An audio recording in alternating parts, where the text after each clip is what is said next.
good evening, and welcome back to Bedtime and Historian. What does it mean for a child to be chosen not for wealth, not for comfort, but for the weight of an empire that stretches from the misty hills of Britain to the deserts of Syria? In the quiet courtyards of Rome, among marble columns and the steady rhythm of daily ritual, a boy once grew up knowing that his life would not entirely belong to him. He was not born emperor. He was not even born into the direct line of succession. Yet the currents of Roman power, slow and deliberate, were already moving around him. So, before you get comfortable, take a moment to like the video and subscribe, but only if you genuinely enjoy what I do here. And as always, let me know where you're listening from tonight and what your local time is. It's always remarkable to see how far these quiet journeys travel. Now, dim the lights, maybe turn on a fan for that soft background hum, and let's ease into tonight's journey together. Marcus Aurelius was born in the year 121 AD, during the reign of Emperor Hadrian, at a time when Rome stood confident in its power. His birth name was Marcus Annius Verus. He came into the world not in a palace, but in a wealthy Roman household of Spanish origin. His family had risen through public service and loyalty to the state.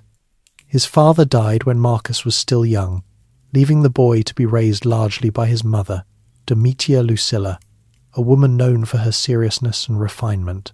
From her, he absorbed a respect for order and a quiet discipline that would shape him long before anyone spoke to him about ruling. Rome in his childhood was orderly and impressive. The city's population likely exceeded 1 million. Grain shipments arrived regularly from North Africa and Egypt. The Forum bustled with advocates and officials in white togas edged with purple. Public baths steamed from morning until evening, and fountains murmured in courtyards fed by aqueducts stretching across the countryside. The empire was not free of tension, but it was stable, and stability in Rome often meant careful planning at the top. Hadrian, the emperor at the time of Marcus's birth, was a thoughtful and cautious ruler. He travelled extensively across the provinces, strengthening borders rather than expanding them. He admired Greek culture and philosophy, and he valued education. It was Hadrian who first noticed the boy Marcus. Family connections and reputation had already brought Marcus into respectable circles, but Hadrian saw something else, an earnestness perhaps, or a gravity unusual for someone so young. Marcus was serious by temperament. Even as a child, he preferred study over spectacle. Roman boys of noble families were trained early in rhetoric, law, and tradition. They wore the toga praetexta with its purple border, marking them as freeborn citizens of status. They were taught to recite poetry, to argue legal points, to understand the weight of ancestry. Marcus learned all of this, but he also showed interest in something less visible: self-control. It was said that as a youth he slept on a simple pallet rather than a soft bed, until his mother insisted he use at least a modest mattress. He practiced restraint in food and habit. He listened closely to tutors. He did not resist discipline. These were small choices, almost unnoticed at first, but they formed a pattern. Hadrian's succession plan for the empire was deliberate. Roman emperors of this period often adopted their heirs rather than relying strictly on bloodline. Adoption allowed for selection based on perceived ability rather than chance birth. Hadrian first chose Lucius Aelius Caesar as his successor, but Aelius died unexpectedly. The emperor then turned to Antoninus Pius, a respected senator known for calm administration. Antoninus agreed to adopt Marcus, along with another young boy, Lucius Verus, on the condition that Marcus and Lucius would themselves become heirs in time.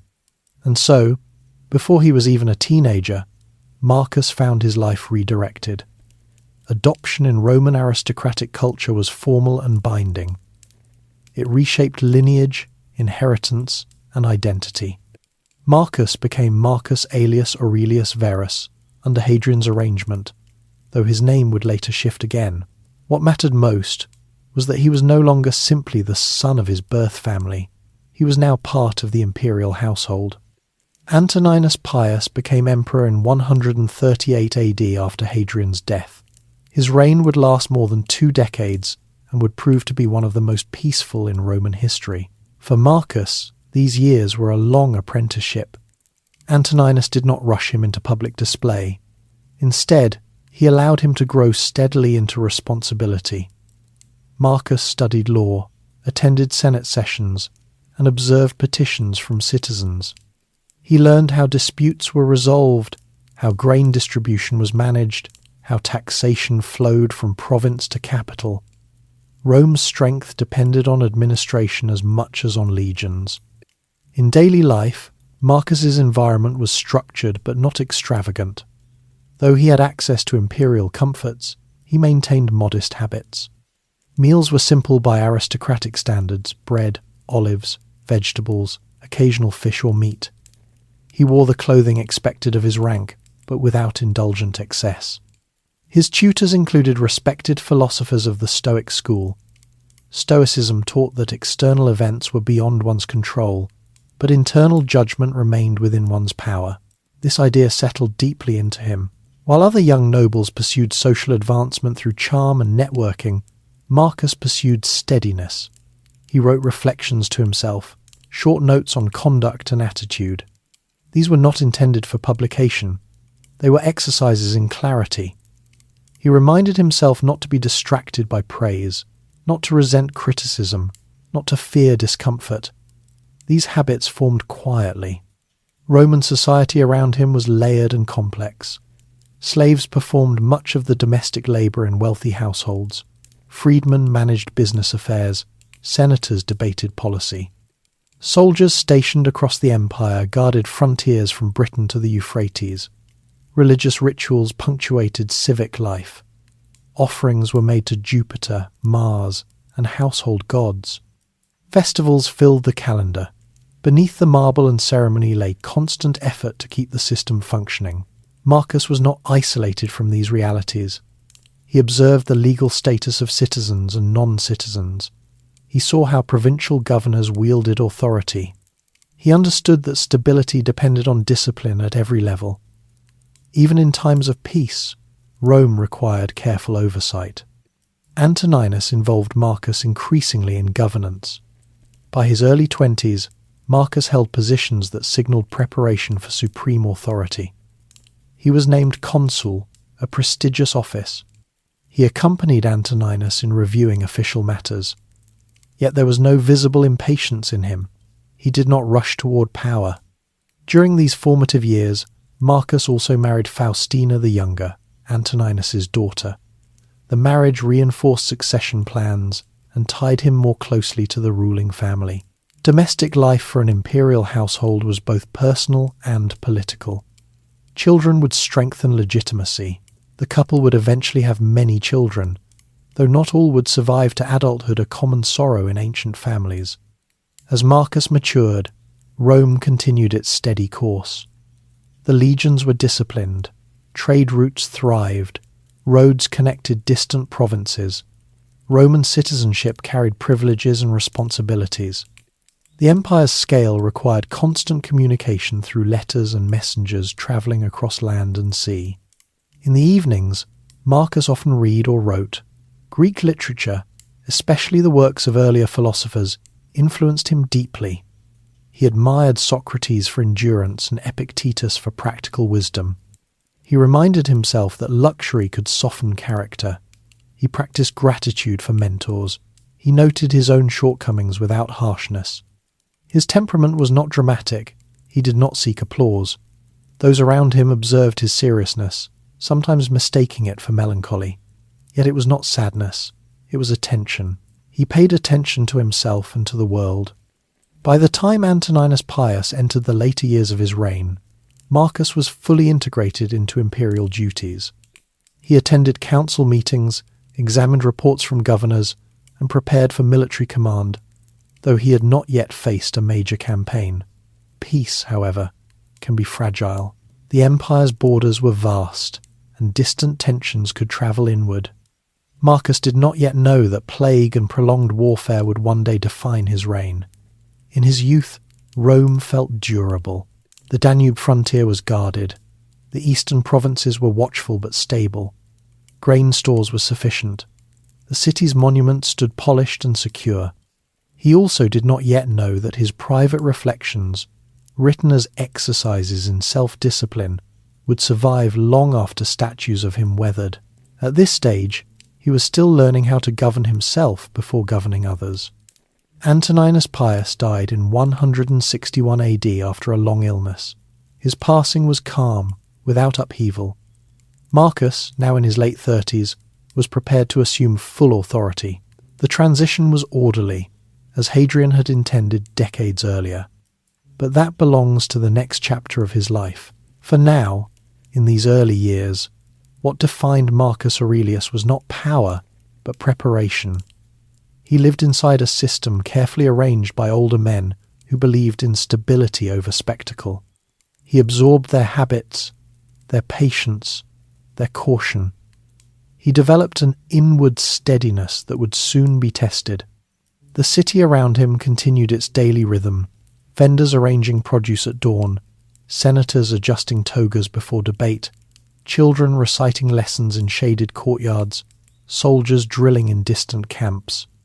Rome was immense and ordinary at once, both marble grandeur and human routine. Marcus moved through it quietly, aware that his name carried expectation. He was neither hurried nor idle. He was learning how to carry weight before the weight fully arrived. In these formative decades, no one could yet measure how he would respond to crisis. They could only observe his habits, restraint, study, endurance.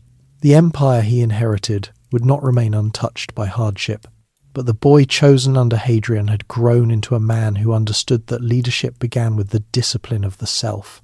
Antoninus Pius did not believe in dramatic displays of authority, and under his steady rule the empire moved forward with the quiet assurance of habit. For Marcus Aurelius, now fully adopted into the imperial line, these were the years of discipline that would shape the rest of his life. He did not awaken one morning to the sudden realization that he would govern Rome. Instead, the knowledge settled into him gradually, reinforced by daily practice. His education was broad, but not ornamental. Roman aristocratic boys were trained in rhetoric because public speech shaped political power. Marcus learned how to argue a case before imagined judges, how to structure a legal defense, how to present a policy without provoking resistance. Yet while rhetoric taught him how to persuade others, philosophy taught him how to restrain himself. His tutors included Stoic thinkers who emphasized that emotion, when unchecked, could cloud judgment. He practiced examining his own reactions before responding.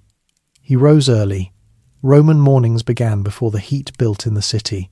Clients would gather at the homes of powerful patrons, waiting to request assistance or offer support. Marcus observed these rituals of patronage, understanding that influence was woven through personal loyalty as much as official decree. In the atrium of his residence, petitions would be read, matters reviewed. He learned how to distinguish urgent concerns from trivial complaints. Clothing in these years reflected both rank and responsibility. As he matured, Marcus exchanged the toga of youth for the toga virilis, symbolizing adult citizenship. When he served as consul, he wore garments appropriate to the dignity of office. Yet those who lived near him noted that he did not indulge in excessive luxury. He kept his appearance correct but simple. His marriage to Faustina deepened during this period. Court life was not a constant celebration. It involved managing estates, overseeing servants, arranging marriages for relatives, and attending religious observances. Faustina bore children at intervals, and though many did not survive infancy, each birth brought both hope and anxiety. Roman families were accustomed to loss, but repetition did not make it lighter. Marcus approached fatherhood with seriousness, mindful that some of his children might one day carry imperial expectation. Outside the palace walls, Rome remained orderly. Markets offered bread, cheese, lentils, and imported spices. Artisans shaped metal and leather. Public entertainments continued in amphitheatres and circuses. The empire's roads allowed news to travel swiftly, though not instantly. Reports from governors described harvests, legal disputes, and occasional unrest. Marcus reviewed such communications carefully, aware that even minor disturbances could signal deeper strain. Antoninus Pius rarely left Italy during his reign. He preferred to govern through correspondence and trusted officials rather than personal inspection of distant provinces. Marcus studied this method. Stability, he saw, did not always require movement. It required consistent attention. The treasury was managed cautiously. Public works were maintained without extravagance. The army was supplied without unnecessary aggression. Yet Marcus did not grow complacent. His philosophical readings reminded him that external calm could change without warning. He practiced imagining adversity so that he would not be unprepared if it arrived. This habit was not pessimism, it was rehearsal. In his private notes, he listed qualities he admired in others: patience, fairness, endurance. He also listed traits he wished to avoid: anger, vanity, impatience. As the years progressed, Antoninus entrusted him with increasing responsibility. Marcus presided over legal cases, sitting in judgment for hours as disputes were presented. He learned to weigh evidence, to listen without interruption, to decide without resentment. Justice in Rome was a public performance, but also a private burden. A mistaken ruling could ripple outward through families and communities. Lucius Verus, adopted alongside Marcus, grew up in the same imperial framework. Their temperaments differed. Lucius was more inclined towards social ease and display. Marcus did not resent this contrast. He observed it. The adoption arrangement made them future co-rulers. Marcus understood that partnership would require patience. Religious obligations also formed part of his routine. As a member of Rome's elite, he participated in ceremonies honoring traditional gods. Sacrifices were conducted with precision. Priests interpreted omens. Though Stoic philosophy emphasized rational order, Roman civic life required adherence to ritual. Marcus did not dismiss these customs. He saw them as part of the social fabric that bound citizens together. In the broader empire, provincial cultures continued to flourish. Greek cities preserved their festivals and theatres. Egyptian temples maintained ancient rites. In Gaul and Britain, Roman roads and baths stood beside older traditions. Marcus learned that governing Rome meant accommodating diversity without surrendering unity. The emperor's authority had to be visible yet not oppressive. As Antoninus aged, Marcus spent more time at his side. The emperor's health declined gradually. Marcus observed how illness narrowed a ruler's physical strength, but not necessarily his clarity of mind. Decisions still needed to be made. Petitions still arrived. Grain shipments still required coordination. Watching this, Marcus absorbed a final lesson. Leadership did not pause for personal discomfort. During these years, Marcus also refined his inner habits. He reminded himself to accept correction. When praised, he cautioned himself against pride. When frustrated, he practiced calm response. He viewed each irritation as an opportunity to test self-control. This approach, repeated daily, strengthened him quietly. The city itself offered constant reminders of impermanence. Fires occasionally broke out in crowded districts. Building repairs were common. Statues weathered. Markets fluctuated in price. Even prosperity required vigilance. Marcus did not assume that Rome's dominance was guaranteed. He saw it as the result of sustained effort. In 161 AD, Antoninus Pius fell gravely ill. His final days were orderly. He reportedly gave the imperial password of the watch equanimity before dying. Marcus, now approaching 40, assumed the role for which he had been prepared since youth. True to the adoption agreement, he insisted that Lucius Verus share the title of Augustus. This decision reflected both legal arrangement and personal restraint. Marcus did not seek sole authority. The transition of power was calm. The Senate confirmed the new emperors. The army pledged loyalty. Citizens continued their routines. Yet beneath the surface, pressures were forming along distant frontiers. In the east, The Parthian Empire tested Rome's influence. On the northern borders, Germanic tribes observed Roman strength with cautious calculation. Marcus's first act as emperor was not spectacle but continuity.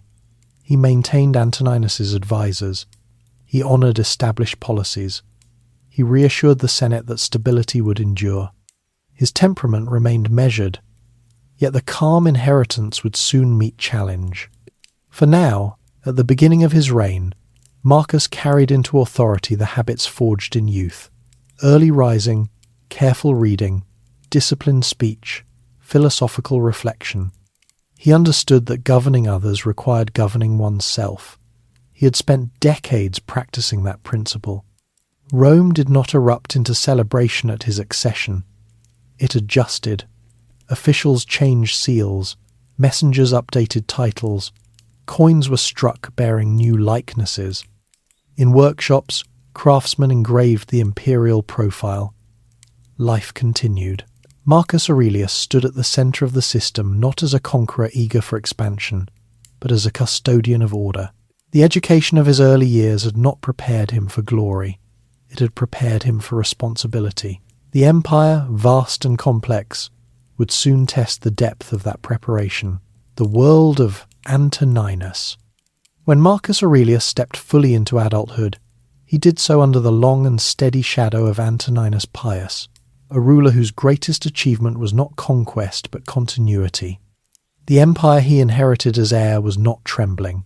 It was functioning. Roads were maintained. The treasury was solvent. The army was disciplined but not overextended. For Marcus, these years were not marked by crisis but by observation, and observation shaped him more quietly than any battlefield could have done. Antoninus governed from Rome and from his villas in Italy, rather than travelling restlessly across the provinces. This alone distinguished his style from that of Hadrian. Stability, in his view, came from measured administration.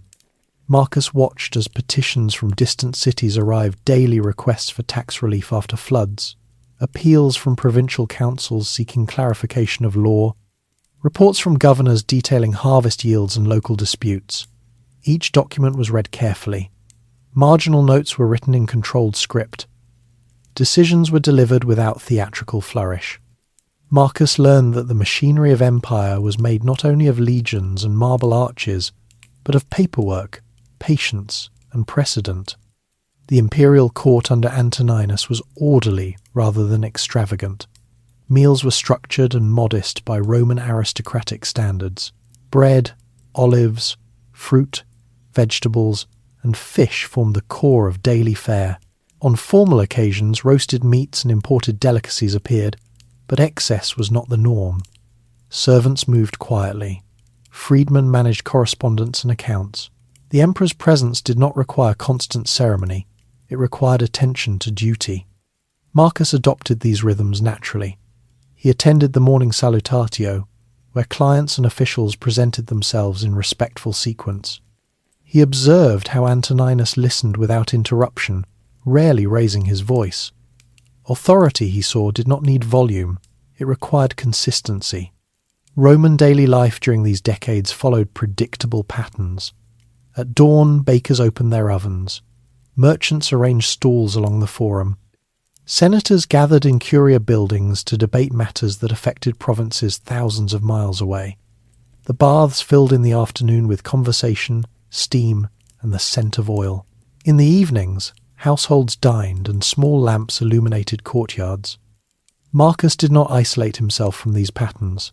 Though imperial life created distance, he remained attentive to the ordinary structures that sustained the city. Grain shipments were vital. North Africa and Egypt supplied the capital's bread. Any disruption could provoke unrest. Antoninus managed these logistics with careful oversight, and Marcus studied the reports closely. In legal matters, Antoninus earned a reputation for fairness. He respected traditional forms but allowed measured flexibility where justice required it. Marcus sat beside him during hearings. He learned to weigh not only written law but human circumstance. A rigid decision could damage trust. A careless one could undermine order. During these years, the empire's frontiers were relatively quiet, yet they were never entirely still. Along the Rhine and Danube rivers, Roman legions maintained watchtowers and forts. Across those borders lived tribes with their own leaders, customs, and ambitions. Trade occurred regularly, but so did tension. Marcus reviewed intelligence reports and logistical summaries. He understood that even peace demanded preparation. The eastern provinces required equal attention. Parthia, Rome's rival in the Near East, remained a formidable power. Diplomatic exchanges alternated between cautious cooperation and guarded rivalry. Antoninus avoided provocation. Marcus observed the delicate balance of deterrence and restraint. Within the imperial household, Marcus's marriage to Faustina matured.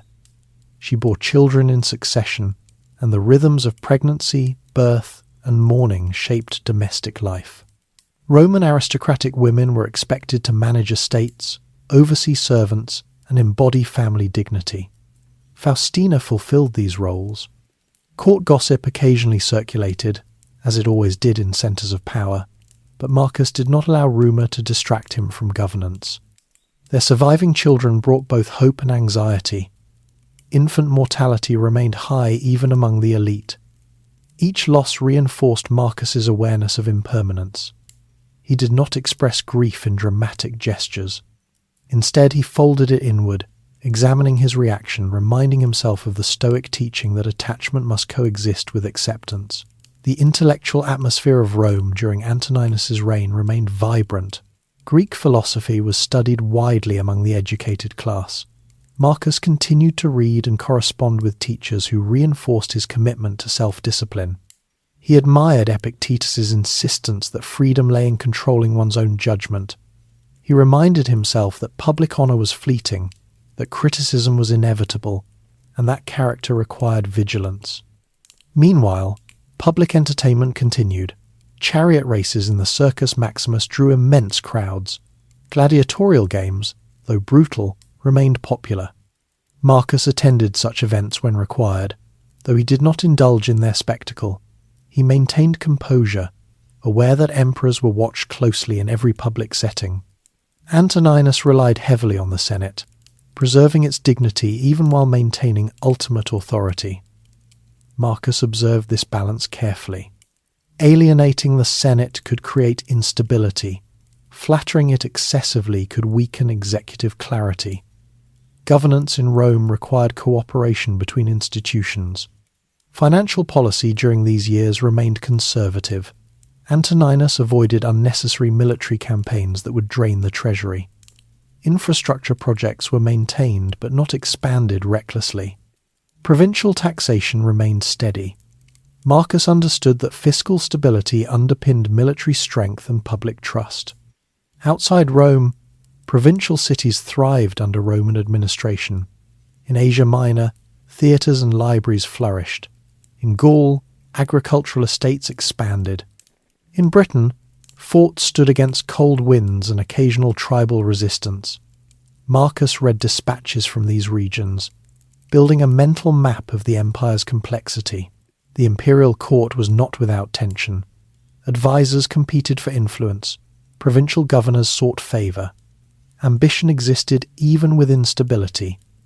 Marcus learned to evaluate character carefully. He valued moderation in others, wary of those who displayed excessive flattery. As Antoninus aged, he relied increasingly on Marcus to conduct formal duties. Marcus presided over Senate meetings, signed edicts, and reviewed military appointments. Each task reinforced his role not as an observer, but as a participant in governance. The broader Roman population experienced Antoninus's reign as a time of relative peace. Markets were stable, roads remained safe for trade, religious festivals continued without disruption. The sense of continuity strengthened loyalty to the imperial house. Yet beneath this calm surface, demographic and military pressures quietly accumulated.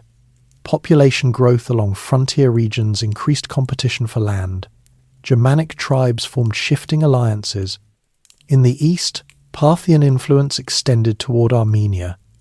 Marcus understood that peace might not endure indefinitely. Antoninus himself modelled a form of leadership based on patience rather than ambition. He did not seek dramatic expansion. He prioritized fairness in law and moderation in policy. Marcus internalized these habits deeply. When he later faced war and plague, his instinct would not be panic but steadiness. The final years of Antoninus's life brought gradual physical decline. Marcus remained attentive, handling more administrative responsibilities as the emperor's strength diminished. There was no abrupt collapse of order. The transition unfolded as deliberately as the adoption that had placed Marcus in line decades earlier. When Antoninus died in 161 AD, the empire did not erupt in confusion. The Senate confirmed Marcus and Lucius Verus as joint emperors. Coins were minted bearing their images. Oaths of loyalty were renewed. Marcus entered full authority, with the weight of long preparation behind him. He had not been shaped by crisis, but by observation. He had learned governance through continuity. The world of Antoninus had given him a model of restrained power, fiscal prudence, and institutional respect. He would soon face circumstances very different from those of his mentor. But the habits formed during these decades measured judgment, administrative patience, philosophical reflection remained embedded within him. The empire he inherited at Antoninus's death appeared stable and secure. Yet history rarely allows calm to last without test. The steady world Marcus had studied so carefully was about to change. Marriage and household of power. Marcus Aurelius entered the centre of Roman power not as a solitary figure, but as the head of a growing household whose rhythms were both intimate and political. His marriage to Faustina the Younger, daughter of Antoninus Pius, had begun years before he became emperor, yet its full weight became clearer once he assumed authority. In Rome, family was not separate from governance. The stability of the imperial house influenced public confidence as surely as military success. Faustina had grown up within the imperial circle. She understood court life from childhood, the formal processions, the careful presentation of dignity, the constant awareness that every gesture could be interpreted. Her role as Augusta after 161 AD required visibility. She appeared beside Marcus, at ceremonies on coinage and in public acts of benefaction. Images of her were distributed across the empire, reinforcing continuity and legitimacy. Their marriage produced many children, though only a few survived to adulthood. The nursery within the imperial residence was rarely quiet. Nurses and attendants managed feeding, bathing, and early instruction. Roman aristocratic children were often raised by trusted caretakers, yet Marcus took interest in their education. Tutors were selected with care. Instruction in Greek and Latin literature began early. Physical training accompanied intellectual development. Infant mortality remained common even among the elite. Each illness introduced uncertainty. Roman medicine relied on herbal remedies, dietary adjustments, and cautious observation. Physicians moved carefully through the palace corridors, balancing hope with realism. When a child did not survive, the household entered a period of controlled mourning. Marcus did not withdraw from public duties during such times, but he felt the repetition of loss. His private writings reveal reminders to himself that nature follows its course without malice. Faustina's reputation in later historical sources would become entangled in rumour. Some ancient writers suggested impropriety or indulgence, yet contemporary evidence during Marcus's lifetime portrays her as active in charitable efforts and loyal to her role. She accompanied Marcus on military campaigns later in life, earning the title Mother of the Camps. In these early years of shared rule, she fulfilled domestic and ceremonial responsibilities steadily. Life within the imperial residence followed structured routines. At dawn, officials and petitioners gathered. Marcus reviewed documents while scribes prepared responses. Midday often included legal hearings or Senate consultations. Evenings were reserved for family meals or philosophical reading. The household staff functioned as a small administrative network. Freedmen managed correspondence, stewards oversaw finances, and guards maintained security. The physical spaces of imperial life reflected Roman architecture's balance between grandeur and practicality. Courtyards admitted light and air. Mosaic floors depicted mythological scenes. Water flowed through fountains fed by aqueducts. Kitchens operated efficiently, producing meals for both the family and numerous attendants. Storage rooms held grain, oil, and wine in large ceramic vessels. Beyond the palace, Rome itself continued in motion. The Colosseum would not be completed until a later reign, but public spectacles remained central to civic life. The Circus Maximus hosted chariot races that attracted immense crowds divided into factions: blues, greens, reds, and whites. Senators discussed provincial matters in marble halls. Artisans shaped statues that would travel to distant cities as imperial gifts. Marcus understood that domestic stability reinforced political authority. The image of a harmonious family suggested continuity. Children represented future succession. Public generosity from the imperial household donations to the poor, funding for public works strengthened loyalty. His relationship with Lucius Verus, co-emperor, also influenced household dynamics. Lucius maintained a more outwardly social presence, enjoying entertainments and public display to a greater degree. Marcus did not compete in such arenas. Instead, he maintained focus on administration and law. Their partnership, though unequal in temperament, functioned without visible rivalry during these early years. The empire's social hierarchy remained complex. Senators held vast estates worked by enslaved labourers. Urban plebeians relied on grain distributions. Freedmen navigated new social positions between servitude and citizenship. Marcus, through policy decisions, affected each layer. He reviewed cases involving the rights of slaves, inheritance disputes, and provincial grievances. His judgments aimed at fairness within Roman legal frameworks. Faustina's role extended beyond motherhood. She participated in religious ceremonies honouring traditional deities. Festivals such as the Paralia and Saturnalia punctuated the year. During these observances, the imperial family's presence affirmed shared tradition. Sacrificial rituals were conducted precisely. Priests recited formal prayers. Citizens gathered in orderly crowds. The imperial children's upbringing carried expectations of discipline. Young Commodus, born in 161 AD, entered the world shortly after Marcus's accession. As a son born to a reigning emperor, his status differed from Marcus's own childhood. Marcus had been chosen. Commodus was born into succession. This distinction would matter later. For now, he was an infant in a carefully managed nursery. Education within the palace balanced rigour and exposure. Tutors emphasised moral instruction alongside grammar and rhetoric. Marcus believed that character must precede authority. He encouraged simplicity in habit, even within privilege.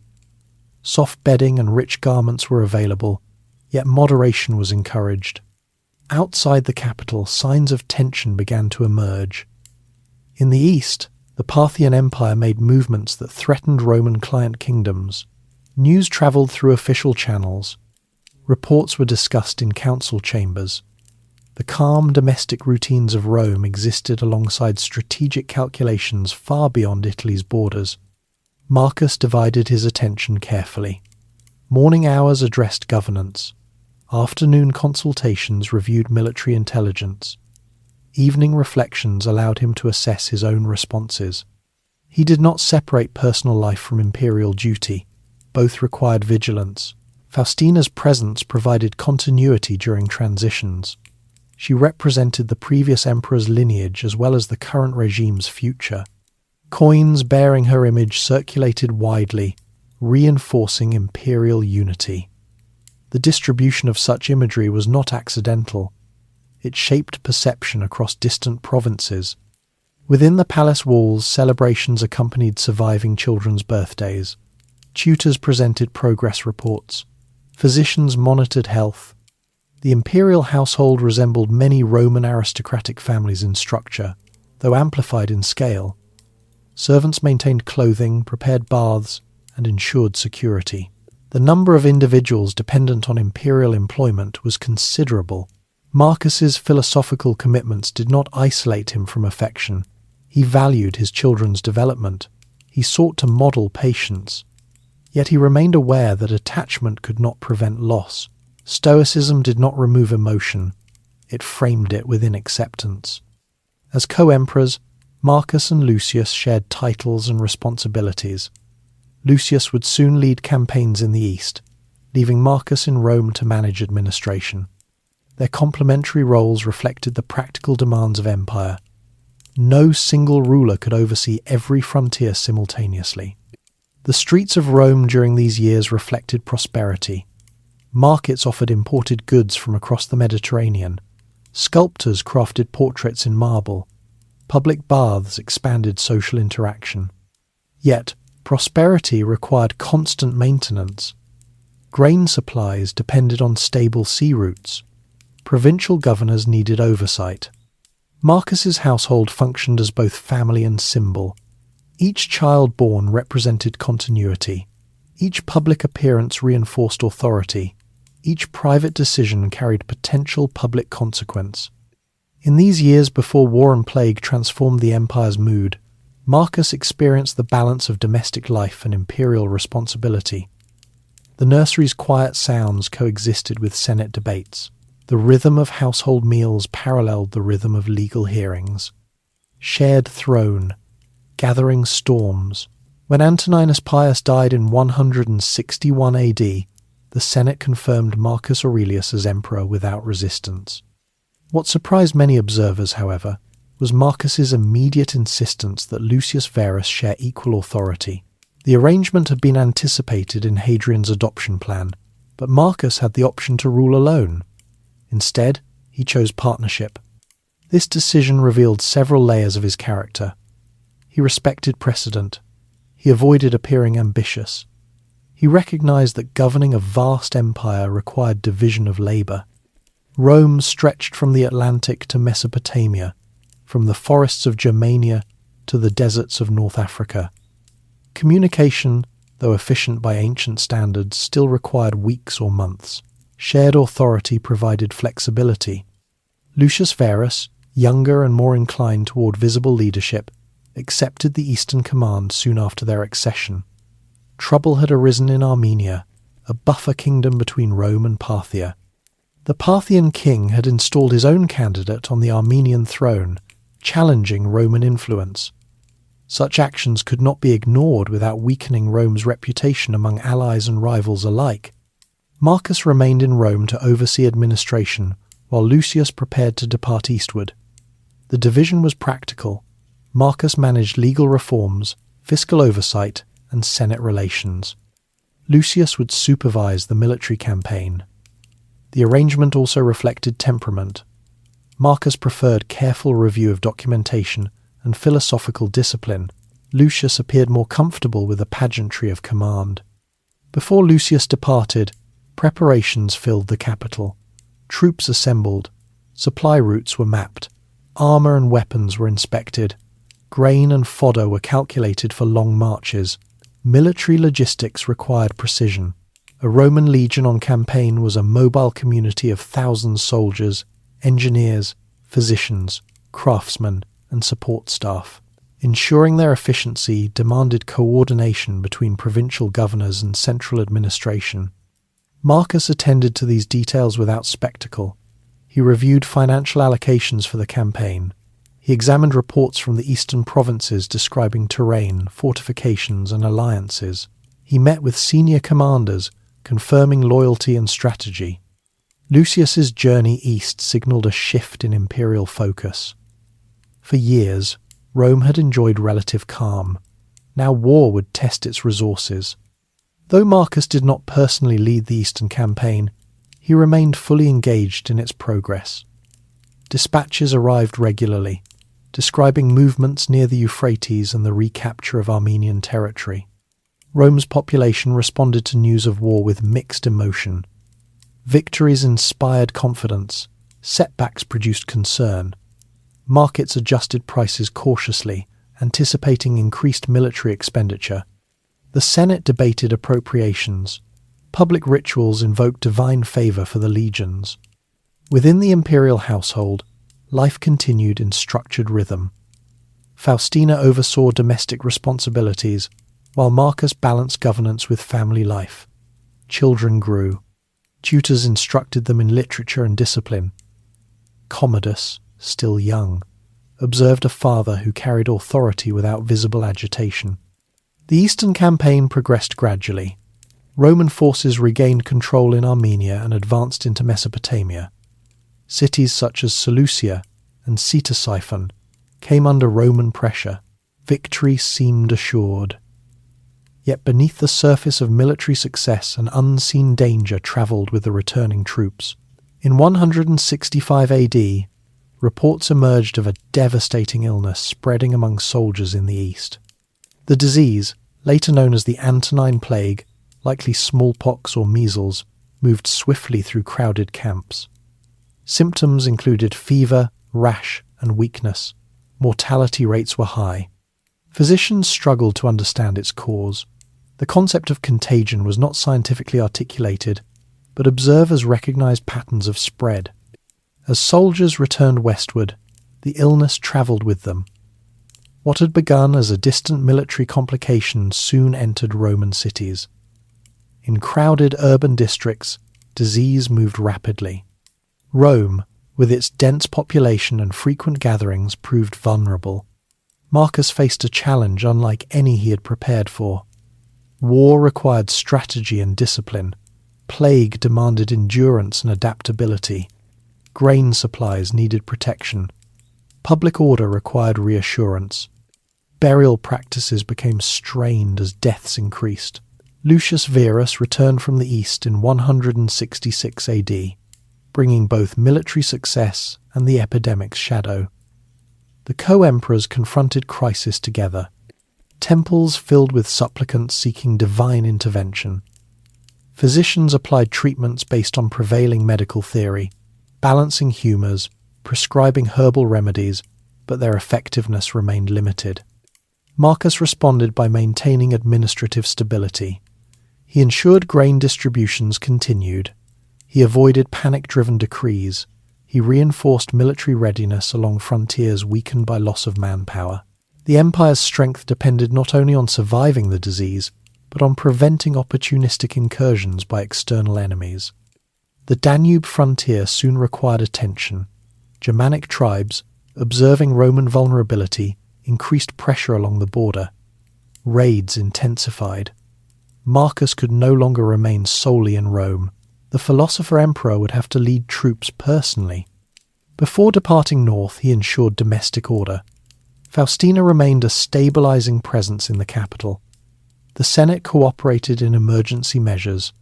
Financial reserves were mobilized to fund defense. Marcus's decision to share power with Lucius now proved practical. While Marcus prepared to confront threats in the north, Lucius assisted in administration and morale. Their partnership, though occasionally strained by differing habits, functioned in necessity. The emperor's daily routine adjusted to crisis. Reports arrived not only of legal disputes and tax matters, but of casualty numbers and border skirmishes. He read them with controlled focus. Emotional reaction would not solve the problem. Action, measured and sustained, would. Roman society adapted as best it could. Markets operated, though cautiously. Religious processions sought protection. Public entertainment diminished during periods of severe outbreak. Families managed illness within crowded insular apartments and suburban villas alike. Marcus's philosophical discipline faced practical test. He reminded himself that events unfold according to nature's laws. Fear could not alter them. He wrote reflections to steady his thoughts, reinforcing the idea that virtue lay in responding well, not in controlling outcomes. The shared throne had begun in calm continuity. Within 5 years, it confronted war, epidemic, and frontier instability. Marcus's preparation under Antoninus had taught him patience. Now patience became endurance. The empire did not collapse under these pressures. Its administrative systems, though strained, remained functional. Legions reorganized. Governors coordinated relief. Civic leaders maintained order. Marcus Aurelius, once a studious heir observing governance from the side of his adoptive father, now stood fully exposed to the demands of leadership in crisis. The quiet discipline of his youth had become essential. The partnership with Lucius Verus, chosen deliberately, allowed flexibility in response. The gathering storms of plague and war would define the next phase of his life. The philosopher who valued inward control would soon spend years along cold northern rivers, commanding legions under constant strain. Yet even amid escalating crisis, Marcus maintained the steady posture formed in youth. He neither dramatized nor minimized events. He acted. War in the East. The Eastern War that unfolded under the joint rule of Marcus Aurelius and Lucius Verus did not begin with spectacle in Rome. It began with intelligence reports measured, factual, and increasingly concerning. Armenia, long a buffer state between Rome and the Parthian Empire, had become the immediate point of friction. When the Parthian king Vologases IV installed his own ruler there, Rome's diplomatic influence was directly challenged. Such interference threatened not merely territory, but prestige. In the Roman world, reputation reinforced authority. If Rome appeared passive, its alliances elsewhere could weaken. Lucius Verus was assigned the Eastern Command in 162 AD. Though some later historians questioned his military seriousness, contemporary logistics demonstrate that the campaign was methodically prepared. Legions from the Danube and other regions were transferred east. Supply chains were reorganized. Provincial governors coordinated troop movements. Marcus remained in Rome, overseeing the broader structure of governance and ensuring that the Eastern War did not destabilize domestic administration. The eastern provinces differed significantly from Italy. Syria, a key Roman stronghold, was urban, multilingual, and commercially active. Greek culture dominated its cities, while local traditions persisted in rural areas. The Euphrates River marked not only a geographic boundary, but a strategic line of tension. Roman forts and roads stretched across this terrain, linking Antioch, Edessa, and other vital centres. Lucius established his headquarters in Antioch, one of the wealthiest cities in the eastern Mediterranean. From there, commanders directed operations into Armenia and Mesopotamia. The campaign itself unfolded gradually rather than dramatically. Roman forces reclaimed Armenia, installing a client king aligned with Roman interests. Engineering units repaired roads and fortifications. Military discipline, refined over centuries, provided Rome with structural advantage. Marcus followed these developments through written dispatches. Couriers travelled thousands of miles carrying updates. Reports included casualty lists, troop morale assessments, and logistical concerns. Marcus read them with careful attention. War was not merely a matter of battlefield outcome. It was a test of endurance and coordination. The Roman army at this time was a complex institution. A legion consisted of roughly 5,000 to 6,000 soldiers, supported by auxiliary units recruited from across the empire. These auxiliaries included archers from Syria, cavalry from Gaul, and infantry from the Balkans. Military camps functioned as small cities, with standardized layouts, workshops, granaries, and medical tents. Order was central. Soldiers drilled daily, maintained equipment meticulously, and adhered to strict discipline. As the campaign progressed into Mesopotamia, Roman forces captured major cities including Seleucia and Ctesiphon. These victories reinforced Roman dominance. Loot and tribute flowed westward. Official announcements in Rome celebrated success, though Marcus avoided excessive triumphalism. He understood that war could shift quickly. Within the eastern camps, however, another force had begun its quiet advance. In 165 AD, soldiers reported symptoms of a severe illness. High fever, persistent cough, skin eruptions and exhaustion spread through tightly packed quarters. Medical practitioners applied prevailing theories of humoral imbalance, recommending dietary adjustments and herbal remedies. Yet the disease did not recede. The nature of the Antonine Plague remains debated among modern scholars. but contemporary accounts suggest it was highly contagious. Troops weakened rapidly, mortality increased. Camp physicians struggled to isolate the sick, but movement between units facilitated transmission. As returning legions began their journey back toward the western provinces, the illness travelled with them. Roman roads, which had long served commerce and military efficiency, now became conduits for contagion. By 166 AD, reports of widespread illness emerged in Asia Minor, Greece, and eventually Italy. In Rome, Marcus confronted the first signs of epidemic with measured response. Public health systems in antiquity were limited. Aqueducts ensured water supply. Sewage networks reduced waste accumulation. Yet urban density created vulnerability. Funeral processions became more frequent. Markets thinned as families remained indoors. Marcus resisted panic-driven policies. He coordinated grain distributions to prevent shortages. He ensured that army recruitment compensated for losses. Military readiness could not lapse, particularly along the Danube frontier where Germanic tribes observed Rome's strain.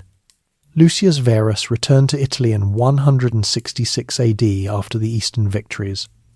Though the campaign had succeeded militarily, the cost was becoming visible.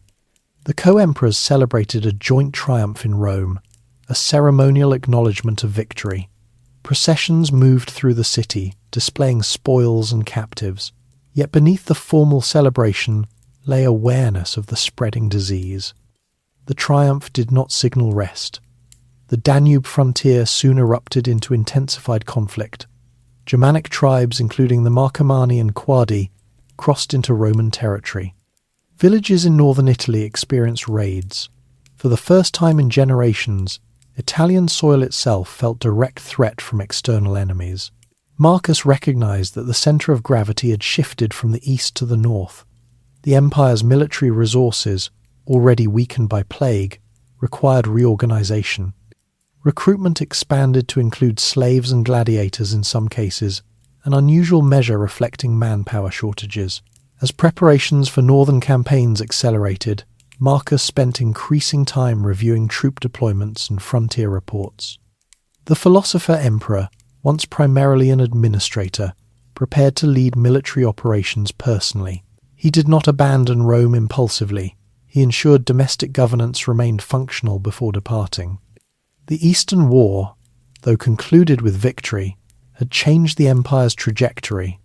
It demonstrated that Rome remained capable of projecting power deep into Mesopotamia.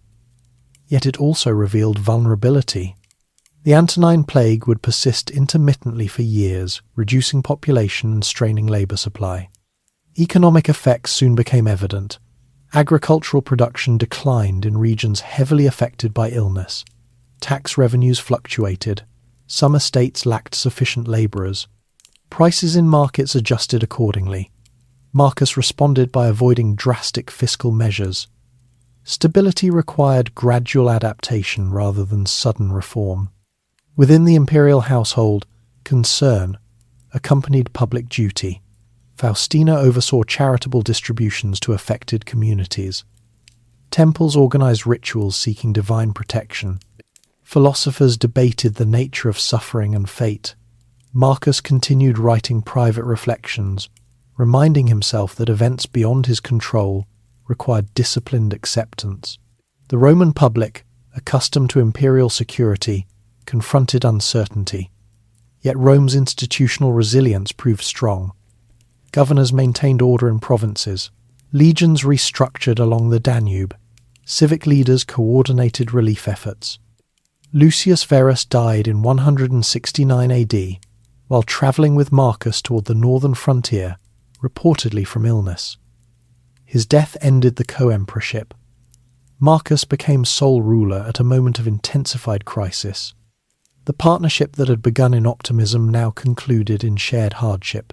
The Eastern War, though successful in territorial terms, marked the beginning of a more demanding era.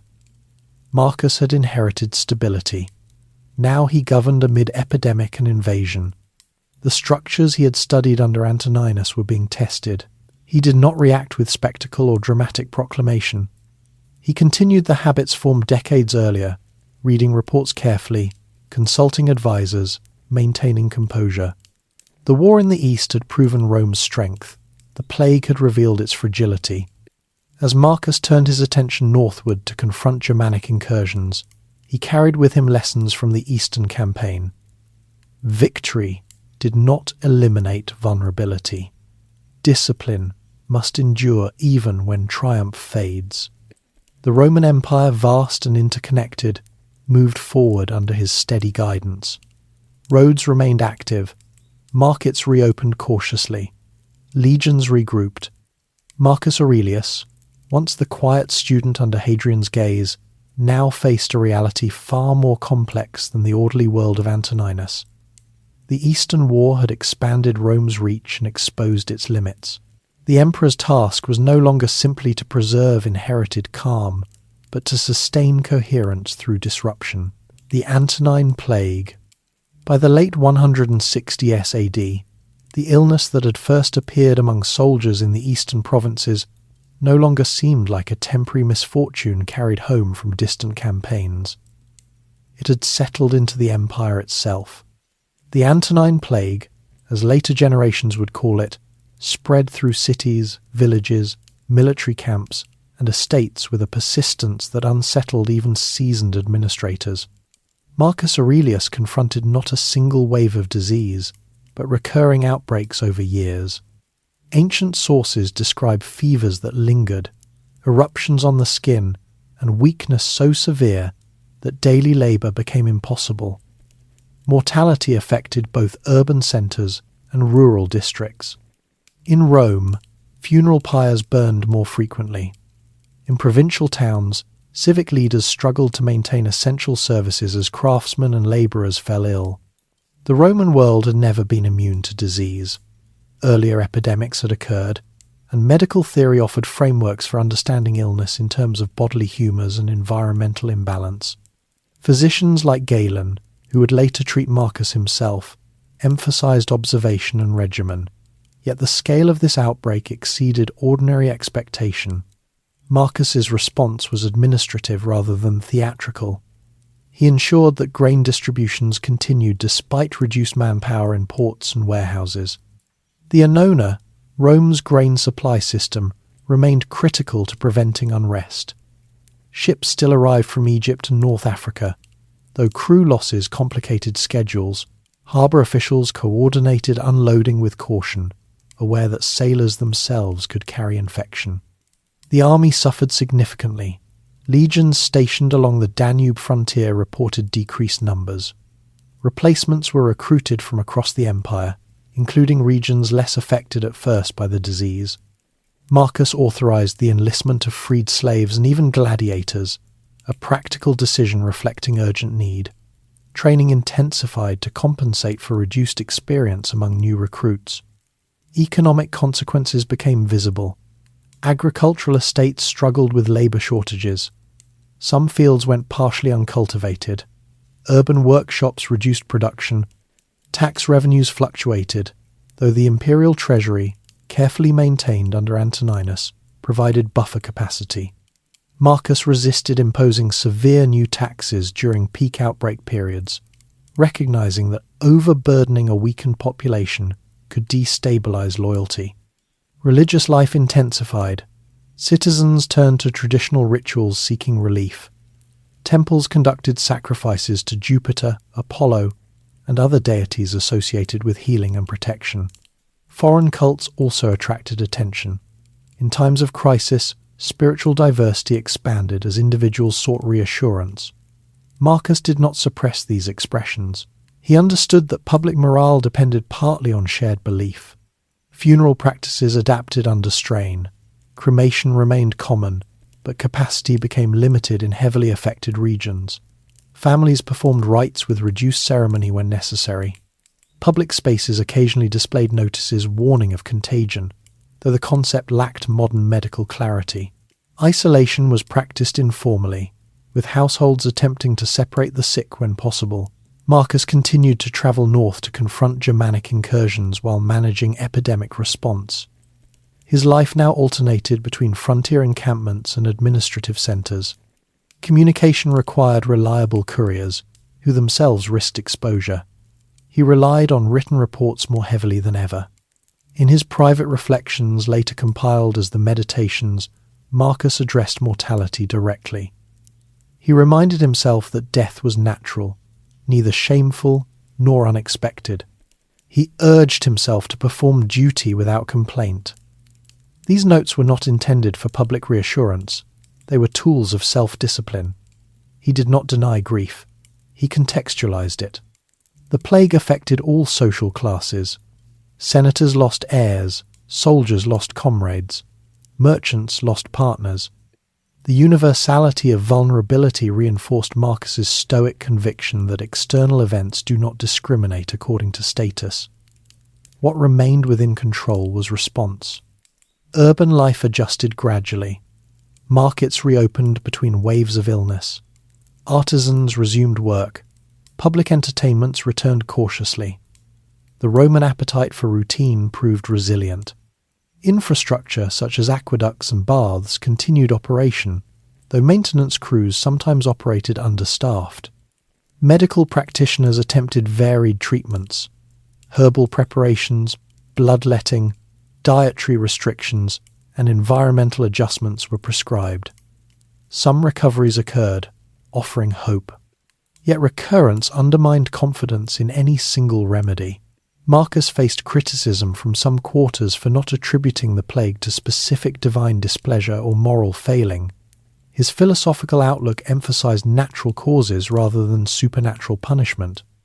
Nonetheless, he did not publicly challenge religious interpretation.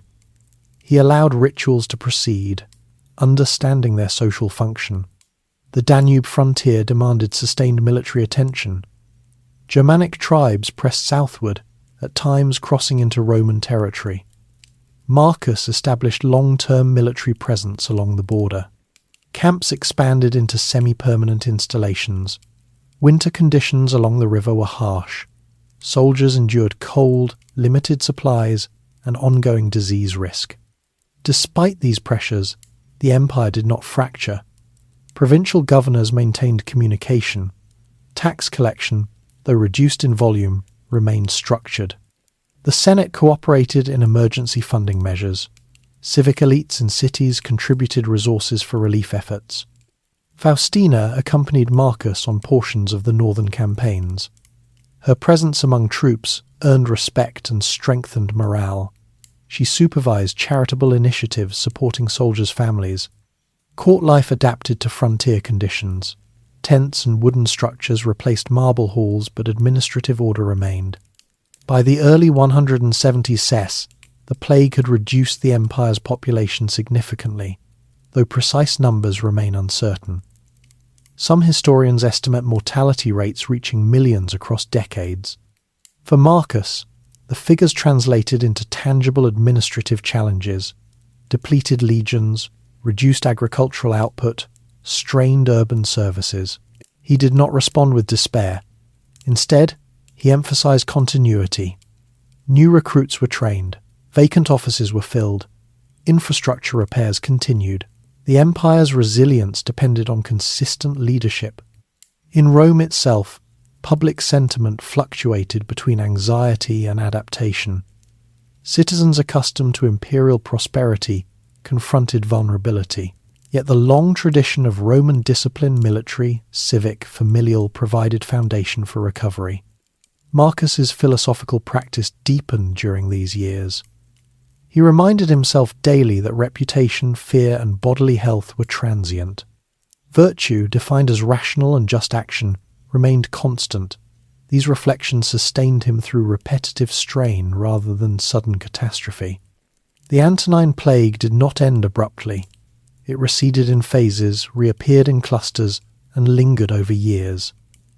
Its presence altered demographic patterns, labour markets, and military structure, yet it did not erase the empire's administrative coherence.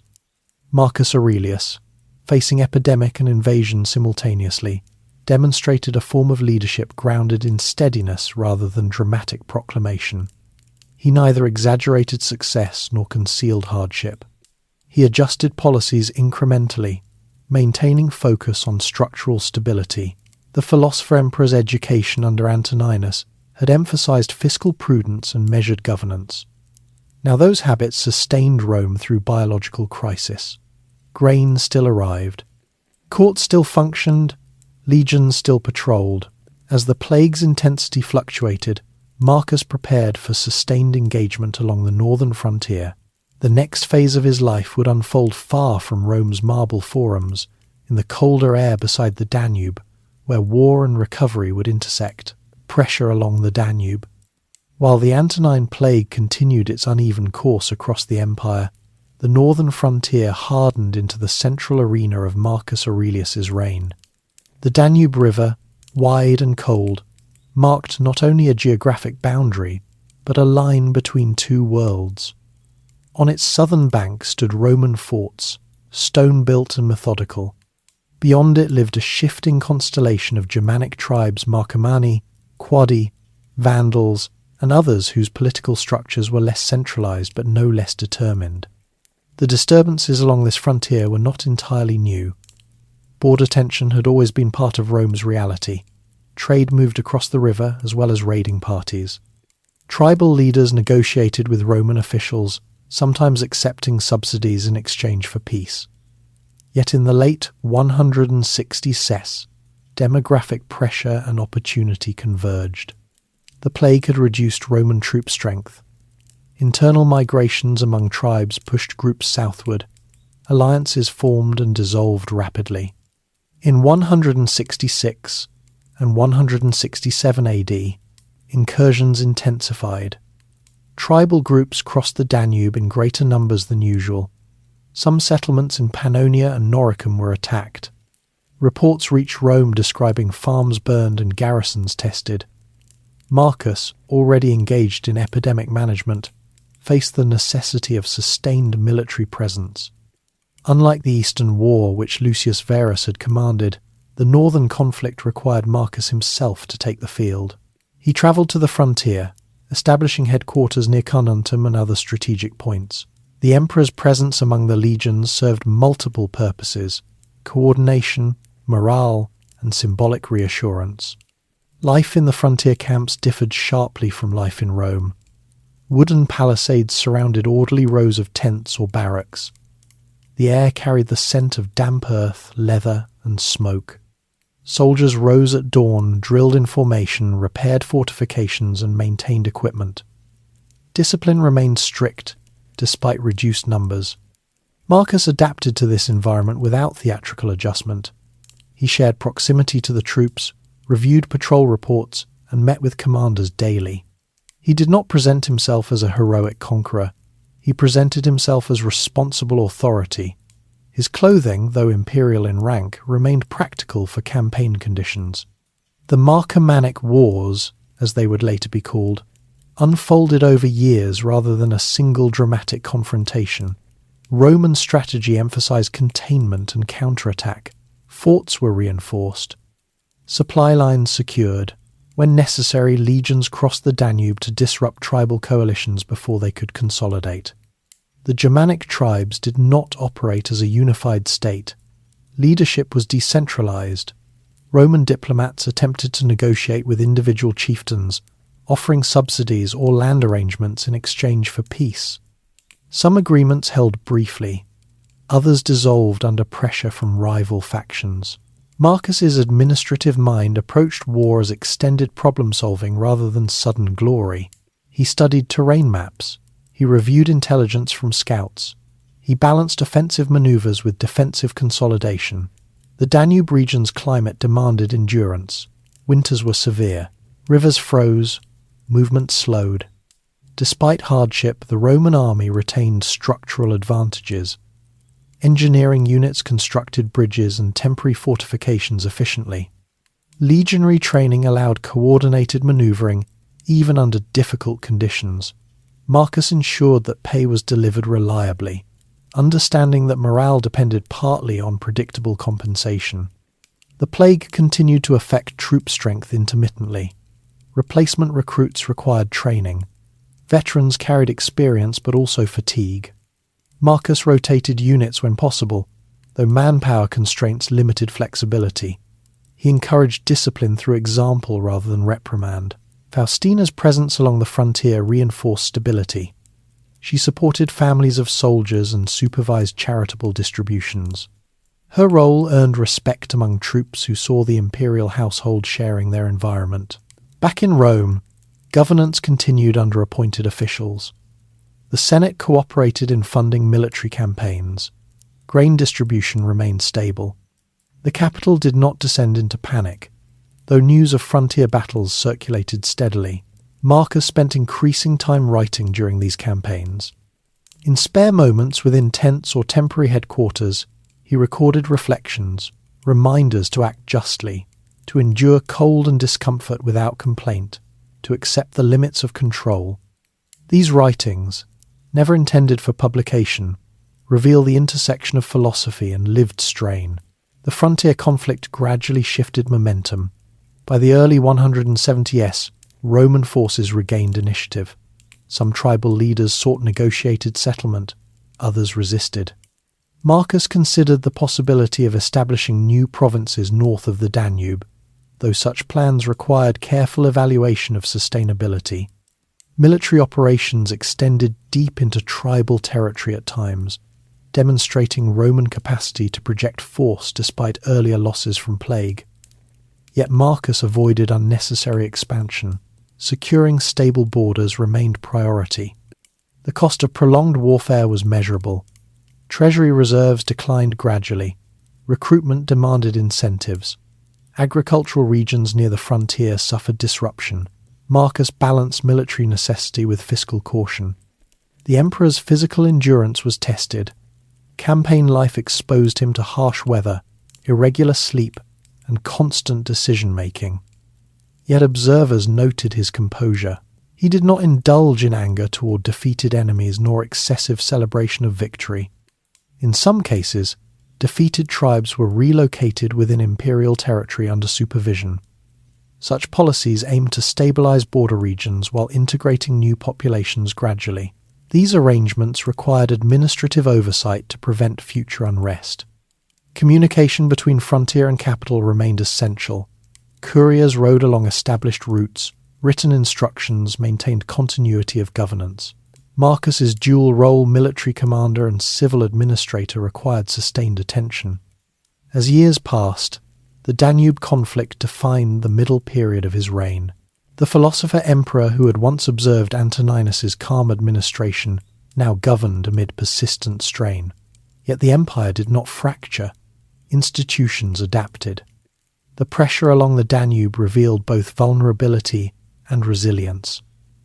Rome's borders were permeable, but its response was coordinated. Marcus's steady leadership, grounded in habits formed decades earlier, prevented reactive overreach. By the mid-170s, Roman forces achieved significant stabilization. Fortifications strengthened. Negotiations concluded with selected tribal groups. The immediate threat to Italy receded. Marcus remained attentive. He understood that frontier stability was never permanent. The Danube would require vigilance long after individual campaigns concluded. The emperor's life had shifted permanently from Rome's marble forums to frontier encampments. His daily routine blended military oversight with philosophical discipline. The empire, though scarred by plague and war, endured. Winters in the war camps. By the time the Marcomannic Wars settled into long campaigns rather than sudden invasions, Marcus Aurelius had grown accustomed to life far from Rome's paved streets and orderly forums. The Danube frontier was no longer an emergency posting. It was the centre of imperial decision-making. Years passed not in marble halls, but in timber-built headquarters and fortified encampments pressed against forests and riverbanks. Winter along the Danube reshaped everything. The river stiffened under ice. Supply wagons moved cautiously over frozen ground. Soldiers wrapped themselves in layered wool and heavy cloaks, their breath visible in the morning air. Fires burned continuously within camps, consuming wood cut from nearby forests. Discipline remained intact, but comfort was limited. Marcus did not insulate himself from these conditions. His quarters were larger than those of ordinary soldiers, but they were not luxurious. A writing table, a bed, storage chests, and a brazier defined his living space. He rose early, often before sunrise, reviewing reports brought in by guards or officers who had spent the night monitoring patrol routes. The army's structure remained systematic even in winter. Centurions supervised training exercises when weather allowed. Engineers inspected fortifications for weaknesses caused by frost. Physicians monitored outbreaks of illness, which sometimes increased during colder months. The emperor moved among these systems with familiarity rather than ceremony. Food in the camps was practical. Soldiers relied on grain rations, dried meat, legumes, and occasional fresh supplies delivered from nearby settlements. Marcus ate simply, maintaining habits of moderation learned in youth. Excess would have been impractical in such conditions, and he did not seek it. Winter also brought extended periods of relative stillness between campaigns. During these quieter intervals, Marcus wrote more frequently. The reflections that would later be known as the Meditations took shape in these camps. They were not essays prepared for an audience. They were reminders to himself, to wake ready for duty, to accept criticism calmly, to remember that discomfort does not diminish virtue. He wrote about the inevitability of change, about the briefness of human life, about the importance of justice. These were not abstract musings detached from reality. They were exercises practiced amid cold wind and uncertain supply lines. Philosophy here was not performance, it was maintenance of composure. The soldiers observed him closely. An emperor who shared the frontier environment signalled commitment. He inspected defensive lines personally. He listened to commanders' assessments without impatience. He authorized repairs and reinforcements as needed. When casualties occurred, he acknowledged loss without dramatization. Across the river, tribal movements continued. Some winters brought temporary quiet, others saw renewed skirmishes. Intelligence gathering remained constant. Scouts monitored crossings. Negotiators maintained contact with allied groups. Marcus's relationship with his officers was grounded in respect. He relied on experienced generals who understood terrain and tribal politics. While ultimate authority rested with him, he did not disregard counsel. The Roman military tradition valued hierarchy, but it also valued competence. The presence of relocated tribes within imperial territory required oversight. Some groups were settled as agricultural communities under supervision, contributing labour and serving as buffer populations. Integrating them demanded coordination between military and civil administrators. Marcus reviewed policies carefully to prevent future instability. Beyond military matters, administrative tasks persisted. Legal appeals from provinces reached the frontier. Financial assessments required signature. The emperor's seal travelled north with him. Governance did not pause because of geography. Winters also magnified the human cost of prolonged conflict. Soldiers longed for families left in distant provinces. Letters travelled slowly. News of deaths from plague or local unrest filtered into camps months after events occurred. Marcus understood that morale depended not only on pay, but on connection to home. Faustina joined him on some campaigns, reinforcing continuity of imperial presence. Her support for soldiers' families extended beyond Rome. She distributed assistance to widows and children of fallen troops. Her health, however, began to show strain from repeated travel and exposure. In 175 AD, news reached Marcus of a serious political disruption in the east. Avidius Cassius, a respected general, had declared himself emperor after false reports of Marcus's death circulated. The rebellion was brief. Cassius was killed by his own officers before Marcus reached Syria, yet the incident revealed the fragility of loyalty during prolonged campaigns. Marcus responded with restraint. He did not pursue widespread reprisals. Instead, he restored order methodically, emphasizing continuity rather than vengeance. His response reinforced his reputation for measured leadership. Returning to the Danube after addressing the eastern disruption, Marcus resumed winter campaigns with renewed focus. The frontier conflict required sustained attention. Fortifications expanded into more permanent structures. Plans for possible provincial organisation north of the river were evaluated, though never fully realised. The cumulative years of frontier life altered Marcus physically. Exposure to harsh climate and continuous strain weakened his health gradually, yet he maintained routine. He wrote daily. He reviewed troop readiness. He inspected supply inventories. Winter camps fostered a rhythm of reflection. Without the distractions of Rome's ceremonies, Marcus confronted his own thoughts more directly. He examined impatience when it arose. He reminded himself that leadership required endurance beyond comfort. The Roman army's resilience during these winters demonstrated institutional strength. Despite plague losses and extended deployment, the legions remained organised. Discipline, reinforced over centuries, provided stability. As the 170s progressed, Roman forces regained firm control along key sections of the Danube. Tribal coalitions fractured under sustained pressure. Negotiated settlements reduced immediate threat. Marcus considered long-term border realignment, but approached such plans cautiously. The emperor's winters in the war camps became emblematic of his reign, not for dramatic battles alone, but for steady persistence. He governed an empire not from a throne elevated above discomfort, but from within the same cold air that hardened his soldiers. The philosopher who once studied self-control in Rome's quiet courtyards now practiced it amid frost and fatigue. His writings from these camps reveal neither self-pity nor triumphalism. They reveal repetition. Rise, review, decide, endure. The Danube frontier did not yield quickly, but it did stabilise gradually. Marcus's presence there signalled commitment that could not be misinterpreted. By the late 172nd, after years of winter campaigns, the empire's northern defences stood reinforced. The cost had been significant lives lost, resources spent, years of personal strain, but coherence endured. Marcus Aurelius had become inseparable from the frontier. The winters had shaped him as surely as his youth under Antoninus. His leadership was no longer theoretical preparation. It was lived experience under cold skies.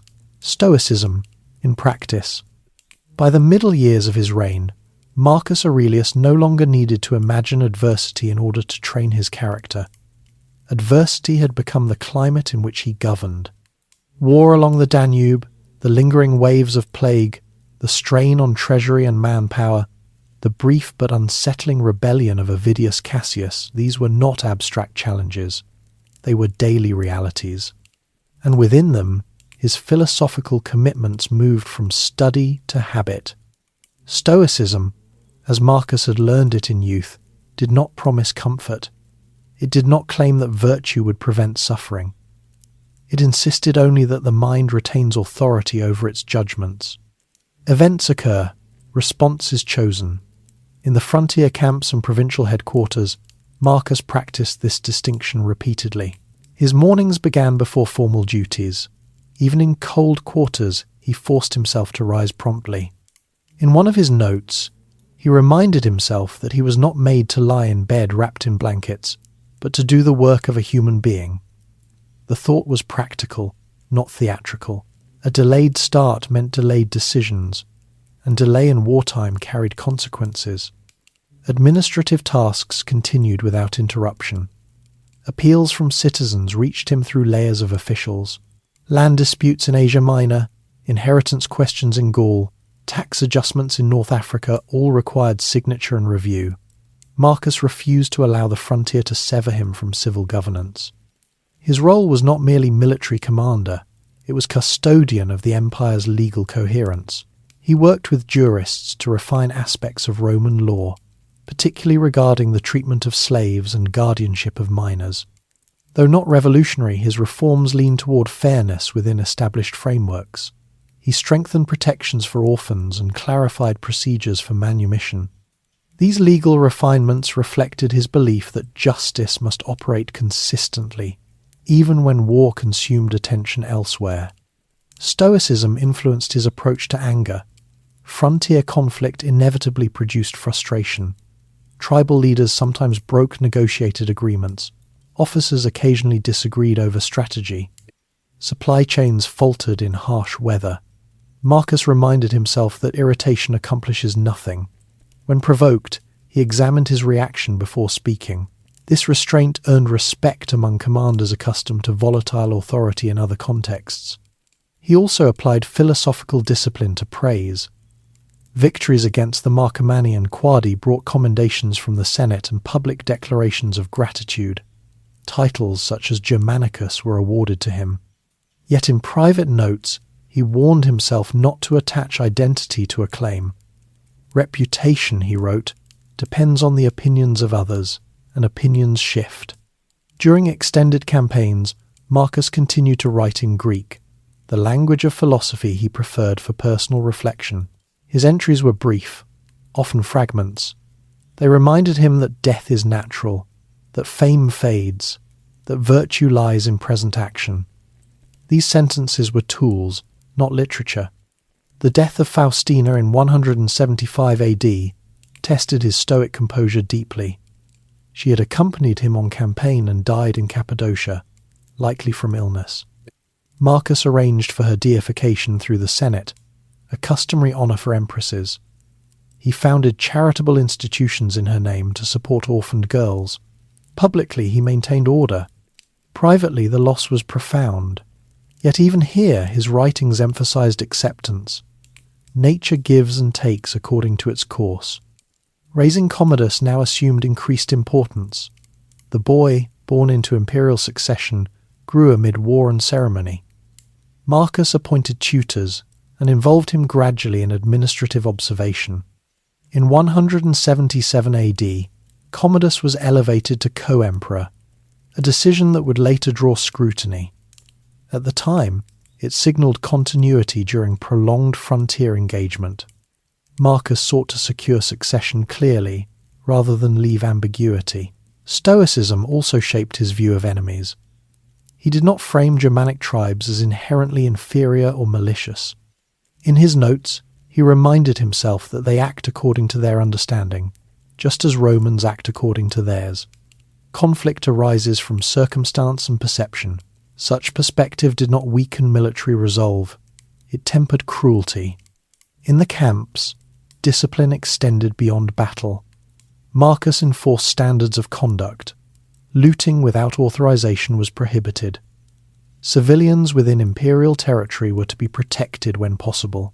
Justice, even in war, reinforced legitimacy. The economic strain of sustained campaigning required careful management. Marcus authorized the sale of imperial possessions, ornaments, and luxury items from the palace to support military funding. This gesture signalled shared sacrifice. It also reflected his personal indifference toward material excess. Medical challenges persisted, though the worst waves of plague had passed by the late 170s, outbreaks recurred. Physicians like Galen travelled between Rome and frontier zones. Galen's detailed observations contributed to medical understanding, though effective treatment remained limited. Marcus himself experienced bouts of illness, likely aggravated by exposure and stress. His philosophical commitment did not prevent fatigue. It structured his response to it. He wrote about accepting bodily weakness without resentment, about distinguishing between physical sensation and moral failure. Pain did not equal injustice. It required management. Public perception of Marcus during these years solidified around the image of the philosopher king. Statues depicted him with a beard, reflecting Greek intellectual style rather than traditional Roman austerity.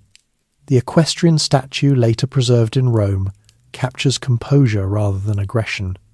His outstretched hand suggests measured command. Within the Senate, his relationship remained cooperative. He respected institutional forms, consulted advisors, and avoided humiliating opponents. Even after the rebellion of Avidius Cassius, he chose clemency over widespread punishment. Such restraint reinforced trust. His daily meals remained modest. Bread, vegetables, and occasional meat sustained him. Wine was consumed in moderation. He avoided indulgence not as spectacle, but as habit. As Commodus matured, Marcus involved him more visibly in military review. The young co-emperor observed troop formations and administrative hearings. Whether he internalized his father's discipline remained uncertain, but Marcus persisted in guidance. By 178 AD, renewed pressure along the Danube required further campaigns. Marcus, now aging and physically worn, returned north once more. His health showed signs of strain, likely chronic illness, compounded by years of exposure, yet he continued to lead personally rather than delegate entirely. Stoicism in practice did not remove uncertainty. It provided framework. Marcus faced each new challenge with the same principles he had studied as a young man under Antoninus. Act justly. Accept what lies beyond control. Focus on present duty. His writings from these later campaigns carry a tone of repetition, not despair. He reminded himself daily that he would meet ungrateful, dishonest, or hostile individuals. Yet he resolved to meet them with patience. Such repetition reveals ongoing effort rather than effortless calm. The empire, though scarred by plague and war, remained intact. Roads functioned, grain shipments resumed regularity, provinces continued trade. Marcus's steady governance prevented fragmentation during prolonged stress. He did not present himself as invulnerable. He acknowledged fear and fatigue in private reflection, but he did not allow them to dictate policy. Stoicism, for Marcus Aurelius, was not retreat from responsibility, it was reinforcement of it. The philosopher did not withdraw from war. He endured it. He did not deny grief. He accepted it without surrendering clarity. As he entered the final years of his reign, his body weakened, but his habits remained constant. The Danube frontier demanded one more sustained effort. Commodus stood beside him as co-emperor. The empire looked to the aging ruler, whose authority rested less on spectacle than on consistency. The winters had hardened him. The plague had tested him. The rebellion had unsettled him. Yet through each phase he returned to the same discipline. Govern the self, then govern the state. Rome without him. While Marcus Aurelius spent long years along the Danube frontier, the city of Rome continued without his daily physical presence. Emperors before him had ruled from the capital, appearing regularly in the Forum, presiding in the Senate, attending games, and conducting ceremonies before vast crowds. Marcus, by contrast, governed for extended periods from military headquarters hundreds of miles away. Yet Rome did not drift into disorder. It adjusted. The administration of the capital relied on layers of officials whose roles had been refined over generations. The urban prefect maintained public order. The grain prefect supervised the annona, ensuring shipments from Africa and Egypt reached the warehouses at Ostia and then moved up the Tiber. Magistrates oversaw markets, sanitation, and building maintenance. Marcus corresponded steadily with these officials, issuing instructions and reviewing reports. Distance required trust, but not absence of oversight. The Roman populace had long been accustomed to emperors who travelled. Hadrian had spent much of his reign visiting provinces. Yet Marcus's prolonged frontier presence coincided with visible strain plague, rising military expenditure, and rumours from the north. Citizens relied on written proclamations and official messengers to understand events. Coinage served as both economic tool and communication medium. New issues depicted victories along the Danube, symbols of stability, and images of Commodus alongside Marcus, reinforcing continuity. The circulation of coins carrying imperial likeness reminded distant provinces that governance persisted even when the emperor stood far from the Forum. Life in Rome retained its rhythm. The baths opened each afternoon. Markets sold fish brought from coastal waters, vegetables from nearby estates, and imported goods from Spain and Syria. Bakers prepared bread from grain distributed through the annona system. The city's aqueducts continued to channel water into fountains and homes. The Senate, meeting in the Curia, handled legislative matters and debated military funding. Though ultimate authority rested with the emperor, senatorial cooperation remained essential. Marcus's respectful approach to the Senate during earlier years ensured continued collaboration. He did not humiliate or marginalize the body. As a result, while he campaigned, it remained aligned rather than resentful. Public entertainments continued intermittently. Chariot races at the Circus Maximus remained popular. Gladiatorial games occurred, though Marcus himself was known to disapprove of excessive brutality. He did not abolish them. Tradition was deeply rooted, but he avoided lavish expansion of such spectacles during periods of strain. The plague left visible marks on Rome's demographics. Some insulae, crowded apartment blocks housing the urban poor, lost tenants. Skilled craftsmen became scarcer. Estate managers reported difficulty securing reliable labour, yet migration from rural areas and provinces partially offset population decline. The city remained crowded and active. Religious life persisted with intensity. Temples conducted rituals seeking divine favour for the emperor and the army. Priests interpreted omens. Foreign cults gained followers among those seeking personal reassurance. Marcus did not suppress these movements aggressively. His philosophical outlook allowed space for varied expressions of belief so long as public order remained intact. Commodus, elevated as co-emperor in 177 AD, began to appear more prominently in Rome during intervals when Marcus was absent. As a young ruler, he participated in ceremonies and games, projecting vigour and continuity. For citizens, the presence of an imperial figure in the city reinforced stability. Marcus likely understood the importance of this visibility and permitted Commodus to cultivate public familiarity. The city's infrastructure required constant maintenance. Fires occasionally damaged neighbourhoods. Repair crews rebuilt structures swiftly.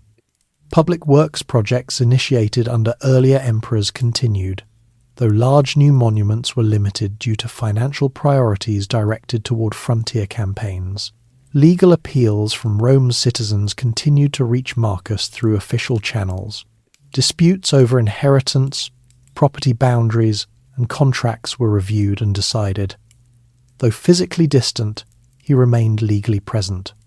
Economic adjustments reflected military expenditure. Treasury reserves accumulated under Antoninus had been drawn upon for war and epidemic relief. Marcus avoided severe debasement of currency, though some adjustments occurred. Stability of coinage remained crucial to commercial trust. Merchants operating along Mediterranean trade routes experienced fluctuation in demand, but not collapse. Rome's vast network of ports and roads preserved economic cohesion. Provincial cities remained integrated into imperial commerce. Letters from the frontier describing victories or setbacks were read publicly at times to reassure citizens. Announcements of successful negotiations along the Danube reduced anxiety. Conversely, reports of renewed incursions prompted prayers and cautious anticipation.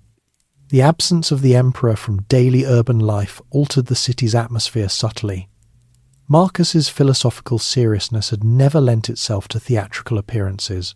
His absence was not felt as spectacle lost, but as quiet responsibility relocated. Senators and equestrians stepped into visible administrative roles. Civic elites funded local festivals and infrastructure repairs, reinforcing their loyalty to imperial authority. Patronage networks continued functioning. In some circles, the prolonged wars prompted reflection on Rome's future. Older citizens remembered decades of calm under Antoninus and Hadrian.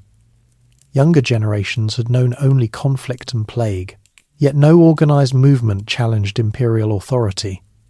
Marcus's legitimacy, grounded in adoption lineage and measured governance, remained secure. Within the imperial residences on the Palatine Hill, staff maintained daily routines. Rooms were cleaned. Archives preserved correspondence. Statues were polished. Though the emperor's physical presence was intermittent, the household functioned as symbol of continuity. When Marcus returned to Rome between campaigns, he resumed public duties without dramatic display. He attended Senate meetings, reviewed urban administration, and participated in religious ceremonies. His visits reinforced connection between frontier and capital. The city's mood during these years can best be described as resilient. Strain was acknowledged, but panic did not dominate. Rome had endured fires, conspiracies, and previous epidemics. Its institutions were accustomed to adaptation. Marcus's governance style, emphasizing steadiness rather than flamboyance, proved well suited to this period. He did not rely on constant presence to maintain authority. He relied on systems. As the Danube campaigns progressed toward relative stabilization in the late 172s, Rome adjusted to the rhythm of imperial absence and return. Commodus's growing visibility in the capital signaled impending generational transition. Yet beneath surface continuity, subtle shifts were occurring. A generation raised during war and plague would not necessarily mirror the calm stability of Antoninus's era. Economic and demographic changes would influence future decades. For now, Rome without Marcus remained Rome. Vast, organized, layered in hierarchy and tradition. The city's daily life continued, vendors calling out prices, senators debating quietly, children learning letters in shaded courtyards. Marcus Aurelius governed from afar, not through absence, but through correspondence, law, and institutional continuity. His physical distance did not dissolve imperial coherence.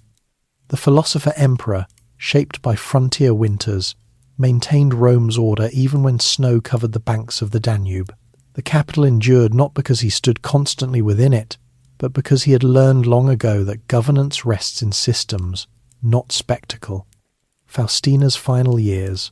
As the wars along the Danube stretched across seasons, and the empire adjusted to the long shadow of plague, the personal world of Marcus Aurelius narrowed in ways that no frontier report could measure. Faustina the Younger, his wife for more than 3 decades, had shared the shifting geography of his reign, from Rome's structured ceremonies to the rough encampments along the northern rivers.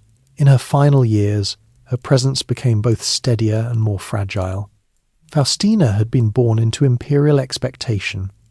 As the daughter of Antoninus Pius, she understood the language of authority from childhood. Her marriage to Marcus had not been a romantic union in the modern sense. It had been arranged to secure succession and continuity, yet over time, familiarity deepened into partnership. She bore him many children, at least 13 by most counts, though the survival of only a handful shaped their household with alternating hope and grief. During the height of the Marcomannic campaigns, Faustina accompanied Marcus to the eastern provinces and later toward the Danube. Her presence among troops was not decorative. Roman military culture valued visible imperial solidarity. By travelling with the emperor, she reinforced the image of shared sacrifice. Soldiers' families received support under her supervision. Charitable distributions in her name extended beyond Rome to provincial towns. In 175 AD, while travelling through Cappadocia in Asia Minor, after the brief rebellion of Avidius Cassius had been suppressed, Faustina fell ill. The exact nature of her illness remains uncertain. Ancient accounts vary, sometimes coloured by rumour. What is clear is that her health deteriorated rapidly. In the unfamiliar climate of the Anatolian plateau, far from Rome's accustomed environment, she died. For Marcus, the loss occurred amid ongoing military responsibility. There was no extended period for withdrawal. Administrative tasks required continuation. Campaign coordination resumed almost immediately. Yet the absence of her presence marked a private shift. For decades, Faustina had embodied the domestic core of imperial life. Now, that space stood altered. Marcus responded according to Roman custom. He petitioned the Senate for her deification, a standard honour for empresses who had upheld their role with dignity. Temples were dedicated in her name. Coins were struck, bearing her image alongside divine symbols. The title Divine Faustina circulated across provinces, reinforcing both reverence and continuity. He also founded charitable institutions, particularly for orphaned girls in her memory. These foundations provided financial assistance for dowries and education, ensuring that her legacy extended into social welfare. Such acts were both commemorative and practical, reflecting his belief that honour should produce tangible benefit. The court adjusted. Servants who had served Faustina were reassigned or dismissed. Household routines reorganized. The younger children, especially Commodus and his siblings, experienced their mother's absence in daily rhythms, meals, instruction, ceremony. Tutors assumed additional roles. Marcus remained attentive to their education, though he could not replace maternal presence. Rumours circulated in some circles regarding Faustina's conduct during her life. Certain ancient writers suggested infidelity or excessive indulgence, though these accounts are difficult to verify and often reflect later political agendas. Marcus did not publicly engage with such accusations. His actions following her death indicate respect and loyalty rather than resentment. The empire at large responded to the empress's death with formal mourning. Public ceremonies acknowledged her status. Statues and inscriptions commemorated her. In Rome, citizens observed ritual expressions of grief customary for imperial family members. For Marcus, philosophical discipline intersected with personal sorrow. In his private writings, he reminded himself that all relationships are subject to nature's course. Attachment must coexist with acceptance. These reflections were not attempts to suppress feeling, but to prevent it from distorting duty. His own health during this period showed signs of strain. Years of campaign life had weakened him. Illness visited intermittently. Galen, the prominent physician, would later describe treating the emperor for recurring ailments. Whether these included chronic digestive issues or other conditions remains debated, but the cumulative toll of stress and exposure was visible. The death of Faustina also shifted the symbolic balance within the imperial household. Commodus, now a young man, occupied greater public space. His elevation as co-emperor in 177 AD reinforced this transition. Marcus may have intended to secure stability by clarifying succession during his lifetime. Yet this decision would later shape Rome's trajectory in ways he could not fully anticipate. The frontier campaigns continued. Marcus returned to the Danube after addressing eastern unrest and overseeing Faustina's memorial arrangements. War did not pause for grief. Germanic tribes tested Roman defences anew. Fortifications required reinforcement. Negotiations resumed. In the camps, the emperor's routine remained consistent. He rose early, reviewed reports, and wrote reflections. Yet those close to him likely observed subtle change. The long companionship of marriage had ended. His inner world grew more solitary. Rome, distant from the frontier, absorbed news of the empress's death within broader patterns of adaptation. Life in the capital continued, markets reopened each morning. Senate debates persisted. Religious rituals unfolded. The empire's scale allowed personal loss to coexist with institutional continuity. Marcus's leadership style did not shift toward harshness or indulgence after Faustina's death. He maintained measured governance. Clemency remained part of his policy. Legal reforms continued incrementally. Military discipline remained firm, but not excessive. The charitable institutions founded in Faustina's name demonstrated his belief that personal memory should translate into public good. The provision of dowries for girls from modest backgrounds strengthened social stability and reflected concern for vulnerable citizens. As the 170s progressed toward their close, the empire's condition showed gradual stabilization along the Danube.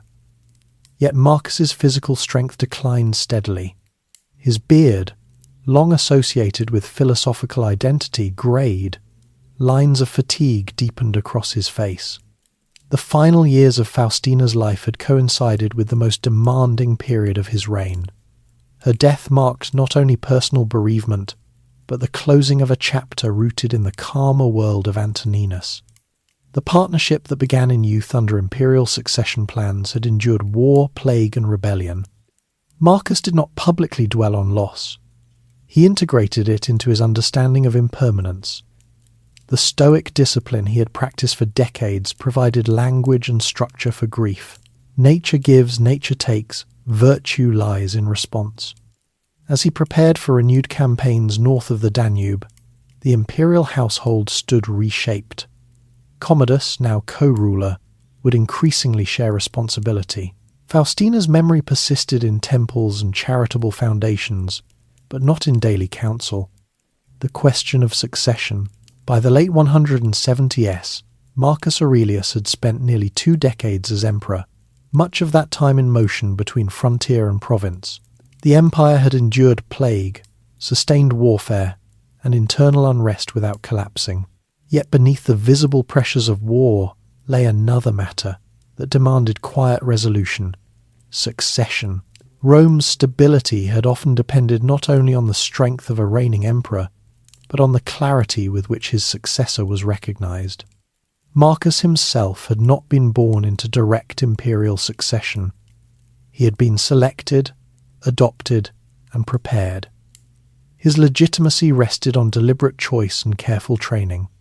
His son Commodus stood in a different position. Born in 161 AD, the same year Marcus became emperor, Commodus represented hereditary continuity. He had grown up amid imperial ceremony and military encampments, aware from early childhood that he occupied a central place in Rome's future. The decision to elevate Commodus to co-emperor in 177 AD was both practical and symbolic. Practically, it ensured that in the event of Marcus's death during campaign, authority would pass smoothly without dispute. Symbolically, it marked a shift from the adoptive succession model of the so-called 5 good emperors toward dynastic inheritance. Marcus had observed the benefits of adoptive selection. Hadrian had chosen Antoninus Pius. Antoninus had adopted Marcus and Lucius Verus. Each transition prioritized perceived capability over bloodline. Yet Marcus did not repeat that model. Whether from paternal confidence, political calculation, or exhaustion with prolonged instability, he chose his son. Commodus's education had been structured carefully. Tutors instructed him in rhetoric, law, and philosophy. He accompanied Marcus on military campaigns, observing troop formations and administrative hearings. As a young boy, he had been presented to the public during ceremonies, reinforcing his image as heir. However, temperament cannot be moulded entirely by instruction. Contemporary observers noted differences between father and son. Marcus valued restraint, introspection, and discipline. Commodus displayed greater interest in spectacle and physical display.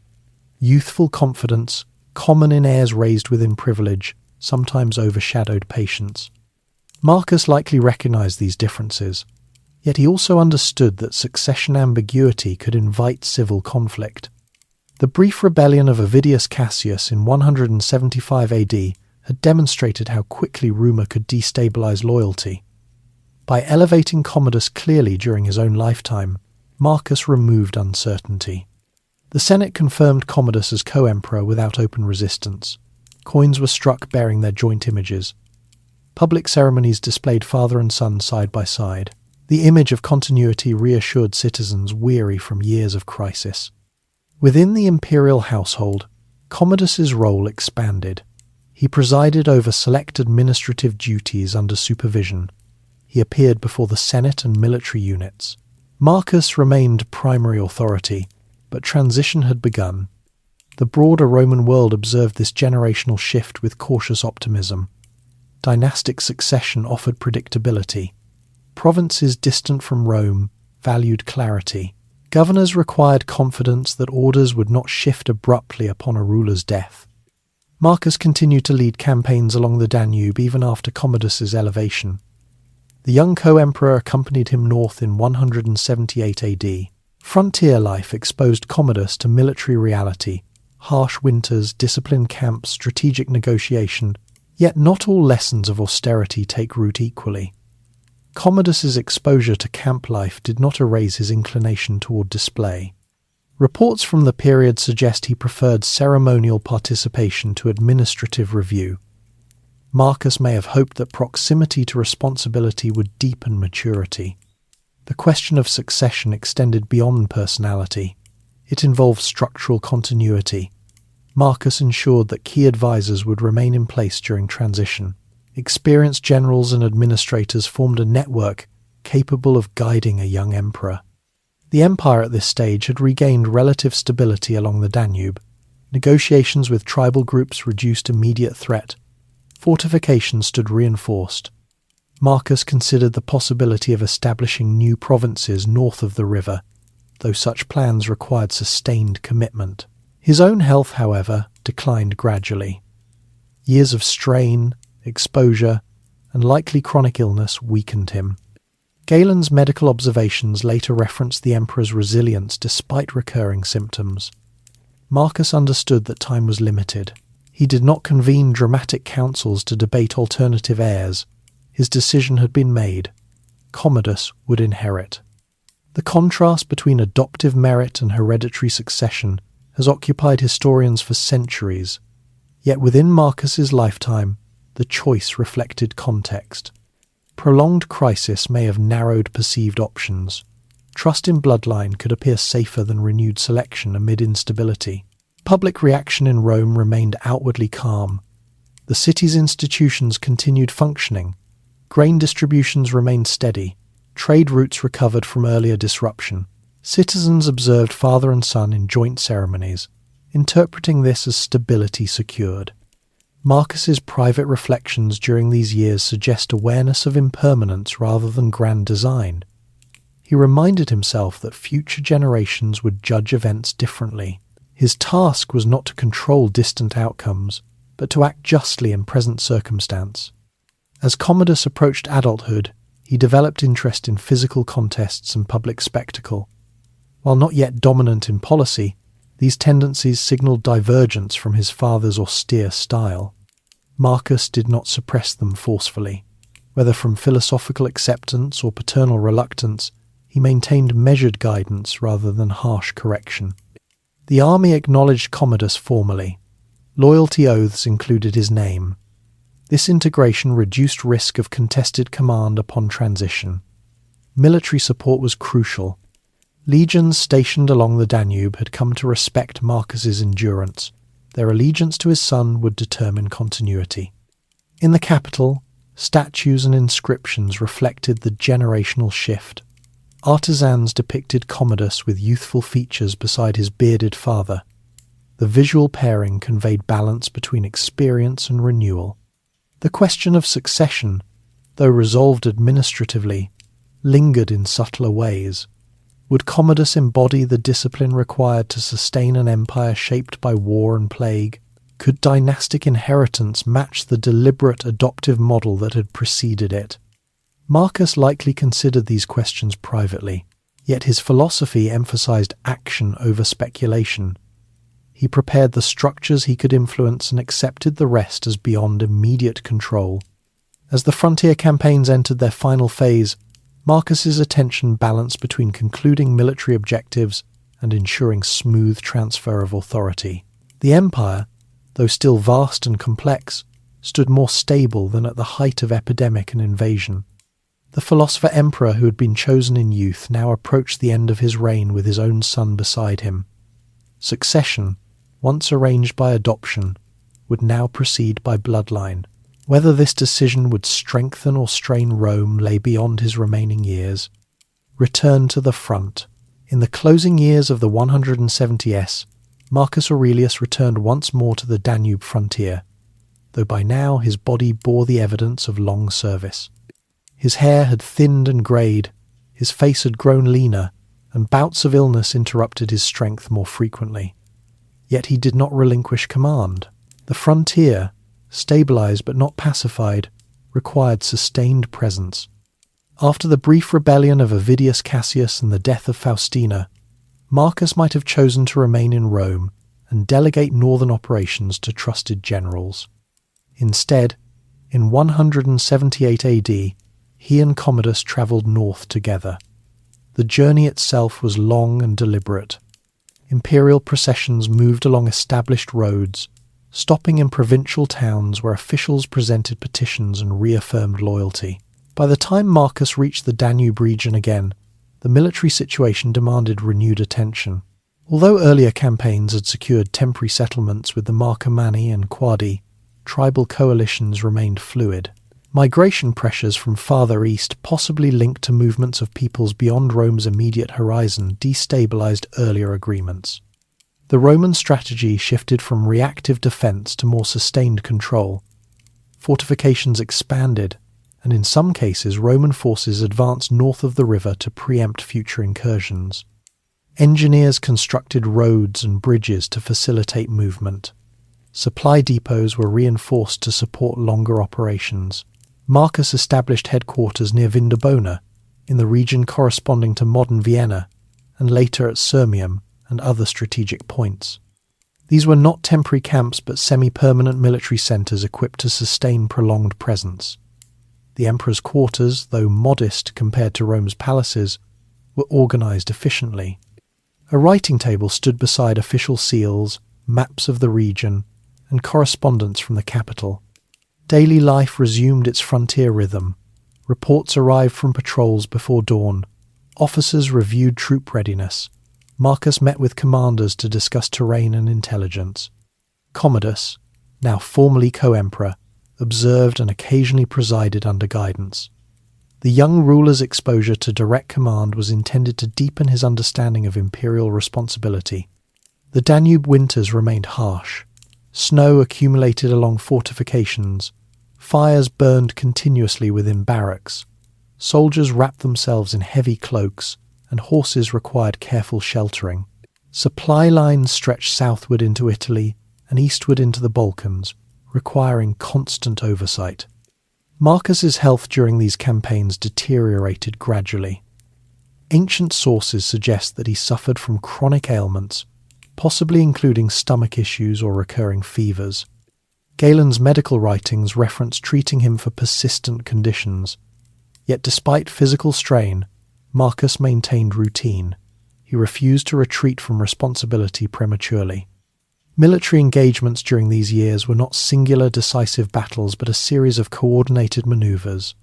Roman legions advanced into tribal territory, disrupted hostile gatherings, and negotiated surrenders.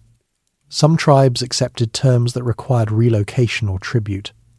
Others resisted until confronted by sustained force. Marcus considered establishing new provinces, Marcomannia and Sarmatia, north of the Danube, extending Roman administration deeper into Central Europe. Such expansion would have required permanent garrisons and civil infrastructure. Whether due to logistical constraints or declining health, these plans were never fully realized. Commodus's presence along the frontier was politically significant.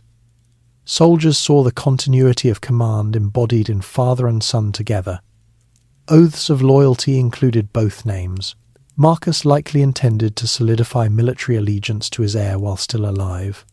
The empire at large observed this renewed campaign with cautious approval. Stability along the northern border meant protection for Italy and the Balkan provinces. The Senate supported funding measures, though financial strain remained evident. Marcus's leadership style did not shift toward aggression despite years of conflict. He maintained measured response, balancing force with negotiation. He avoided unnecessary cruelty toward surrendered tribes, preferring structured settlements that could integrate populations gradually. The administrative burden continued even in war. Legal appeals from distant provinces reached him at frontier headquarters. Decisions regarding taxation, inheritance, and municipal governance required signature. He delegated when appropriate, but remained ultimate authority. As the 170s drew toward their end, signs of gradual Roman advantage appeared. Key tribal leaders accepted terms. Border fortifications stood reinforced. Roman engineers improved defensive depth along the river. Yet Marcus himself weakened. In early 180 AD, while stationed at Vindabona, he fell seriously ill. Accounts differ regarding the nature of his final illness. Some suggest plague recurrence, others imply chronic exhaustion, culminating in infection. Whatever the cause, his condition declined steadily. During these final weeks, Marcus reportedly summoned Commodus and advised him on governing with restraint and justice. Whether these conversations occurred exactly as later historians described, the transition itself proceeded without open conflict. Commodus stood ready as recognized co-emperor. The army, long accustomed to Marcus's presence, prepared for succession. Loyalty to Commodus would determine immediate stability. Oaths were renewed. Officers maintained order within camps. Marcus Aurelius died in March 180 AD at Vindabona. He was 58 years old. His body, according to Roman custom, was transported back to Rome for cremation and ceremonial rites. The Senate deified him, honouring his reign formally. The frontier campaigns he had sustained for over a decade did not collapse instantly upon his death, yet the strategic vision he had considered further provincial expansion north of the Danube was soon abandoned by Commodus, who negotiated withdrawal and sought quicker peace. The return to the front in his final years encapsulated Marcus's approach to rule: presence over delegation, endurance over spectacle. Even as illness weakened him, he remained at the border rather than retreating to Rome's comfort. His death marked the end of a period historians would later describe as the close of the Pax Romana's most stable phase. The adoptive succession model that had produced rulers from Nerva to Marcus ended with him. Dynastic inheritance now defined Rome's future. Yet at the moment of his passing, the empire remained intact. Institutions functioned. Legions stood organized. Grain shipments continued. The philosopher who had governed through plague and war left behind not a shattered state, but a system still coherent. Marcus Aurelius had returned to the frontier one final time, not for glory, but for duty. His life closed where his most demanding years had unfolded, beneath the cold skies along the Danube, among soldiers who had come to see him not only as emperor, but as steady presence. Governing through strain, in the final decade of his life, as war and epidemic reshaped the empire's landscape, Marcus Aurelius governed not from a position of expanding abundance, but from careful recalibration. The treasury that Antoninus Pius had maintained with prudence had been drawn upon repeatedly to fund frontier campaigns, compensate for lost manpower, and stabilize provinces weakened by plague. Governing through strain required discipline as rigorous as commanding legions. Financial management stood at the center of this effort. Prolonged warfare along the Danube demanded consistent funding, soldiers' pay, supply contracts, engineering works, transportation networks.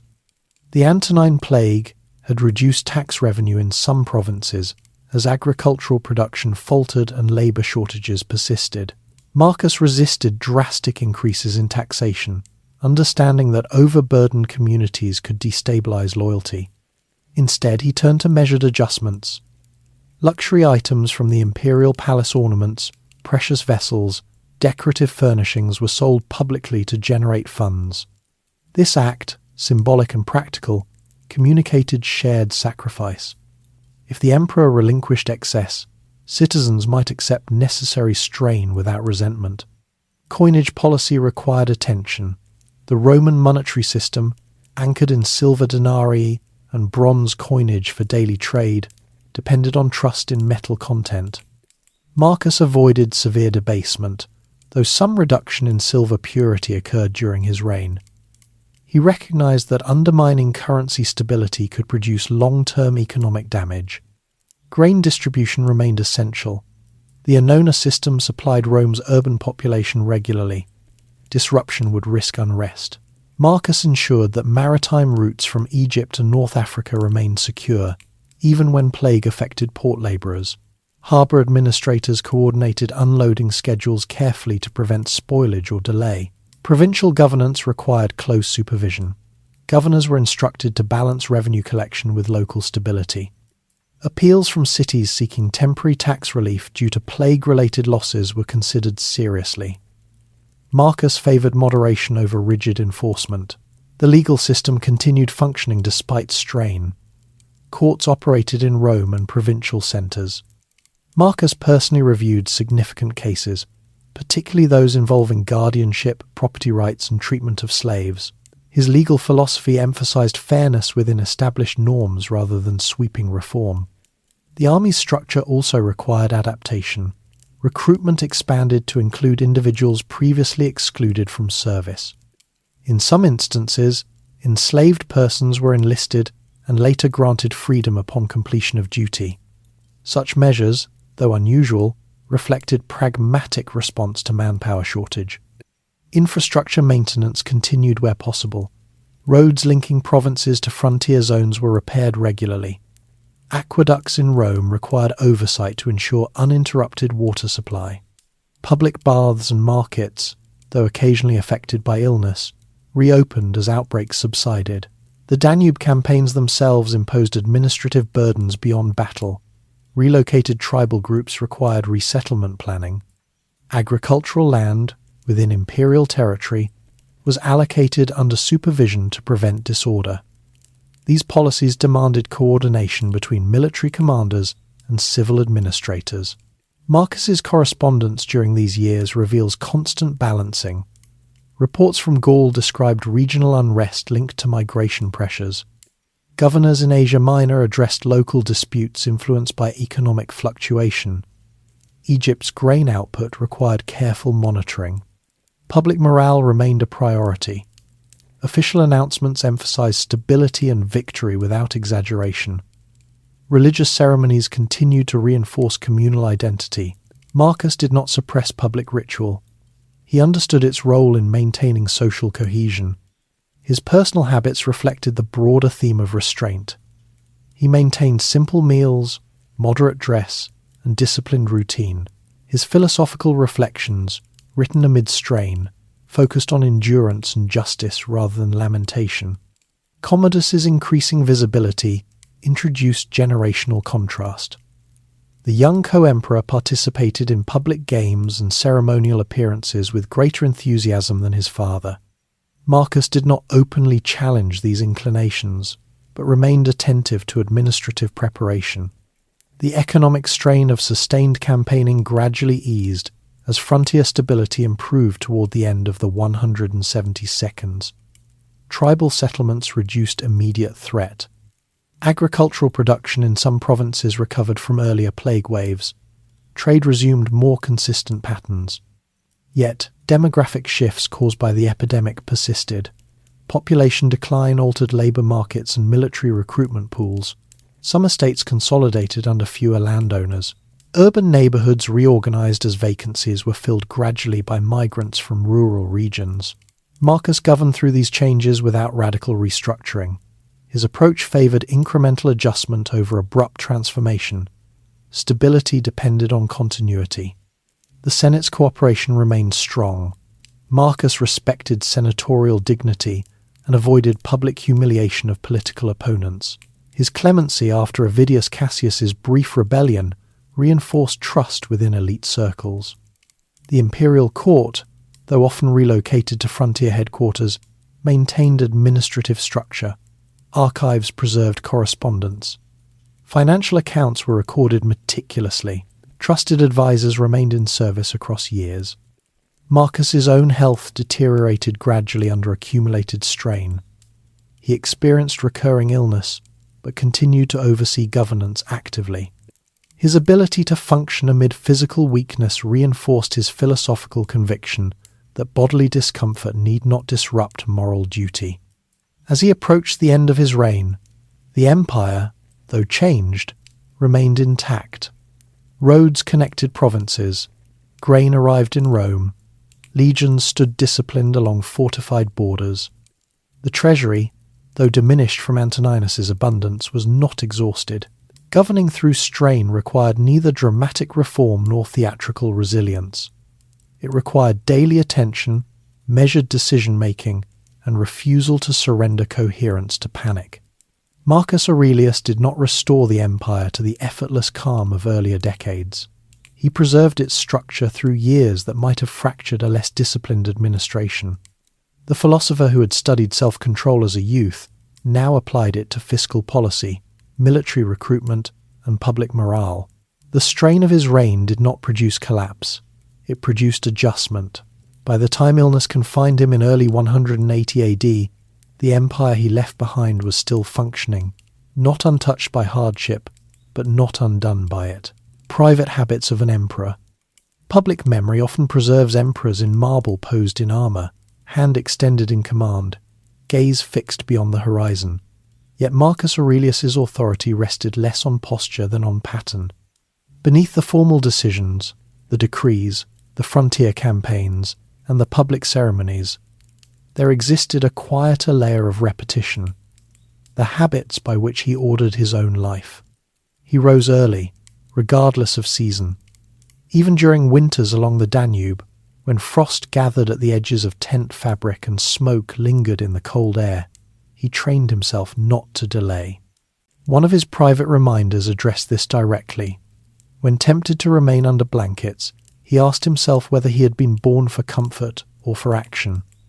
Rising was not symbolic, it was necessary. A delayed morning meant postponed decisions. His meals were consistent and moderate. Bread, vegetables, fruit, and occasional fish formed his regular fare. Wine was taken diluted, in Roman fashion, and rarely in excess. He did not use fasting or indulgence as displays of philosophical purity. He ate to sustain function. Even in Rome, when elaborate banquets could have been arranged at will, he maintained restraint. Clothing followed similar principle. As emperor, he wore garments appropriate to rank toga edged with purple, military cloak when in camp. Yet observers noted absence of ostentatious excess. Jewelry and ornamentation were minimal. He did not cultivate theatrical austerity, but neither did he invite spectacle. Reading occupied significant portions of his limited private time. Greek philosophical works remained constant companions. He revisited teachings of Epictetus, whose emphasis on inner discipline had influenced him deeply. He also read historians and poets, not for diversion alone, but for reflection on human conduct across generations. Writing, however, became his most distinctive private habit.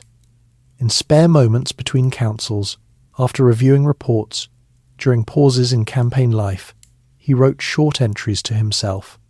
These notes were not polished essays. They were reminders. Act justly. Do not be carried away by praise. Remember that death is natural. Do not allow anger to rule judgment. The physical act of writing grounded him. In frontier camps, a wooden table held wax tablets or parchment. In Rome, a similar surface in quieter chambers served the same purpose. The words were meant for no audience beyond himself. Their value lay in repetition. Sleep was taken when possible, but not guarded as sacred. Campaign life often interrupted rest. Messages arrived at night. Illness among troops required immediate response. He did not complain about shortened hours. He adjusted. He also practiced deliberate exposure to discomfort. As a youth, he had chosen to sleep on a simple pallet before his mother persuaded moderation. As emperor, he did not insist on luxurious quarters when travelling. This was not self-punishment. It was continuity of habit. Personal grooming remained orderly but not elaborate. The beard he wore, unusual among earlier emperors, aligned him visually with Greek philosophers. It was maintained without extravagance. Bathing, a central element of Roman hygiene, occurred regularly when facilities allowed, even in camps where temporary bath structures were erected for officers.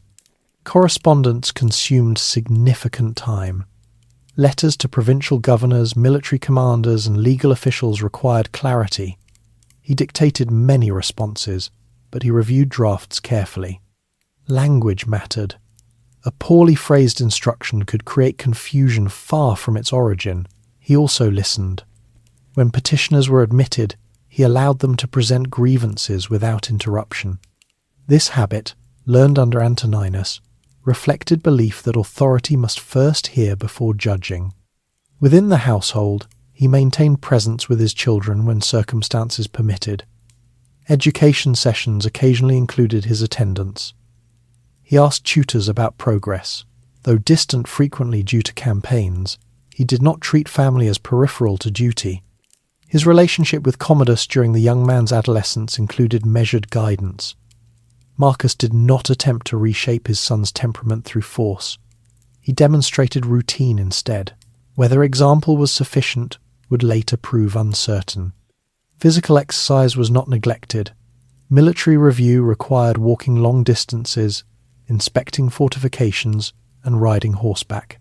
He remained active as long as health permitted. Activity sustained both authority and endurance. He avoided unnecessary luxury purchases.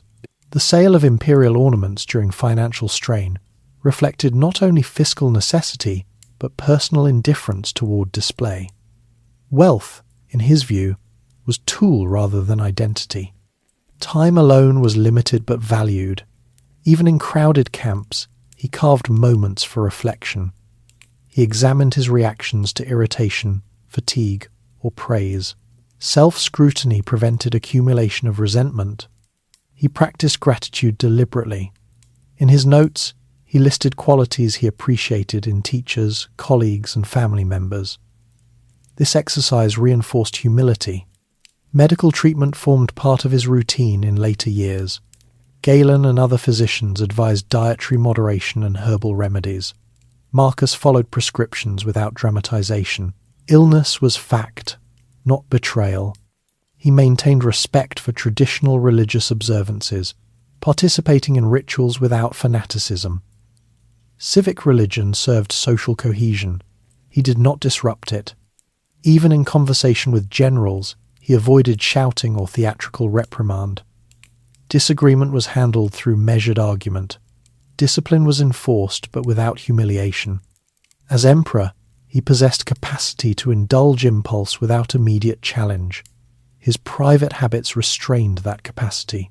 Authority did not tempt him toward spectacle, because repetition of discipline preceded power.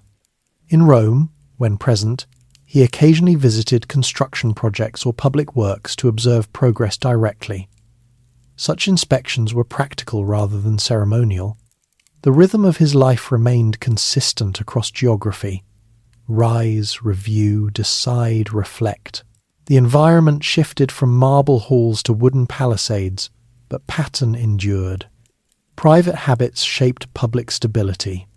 An emperor prone to indulgence might destabilize administration subtly through inconsistency.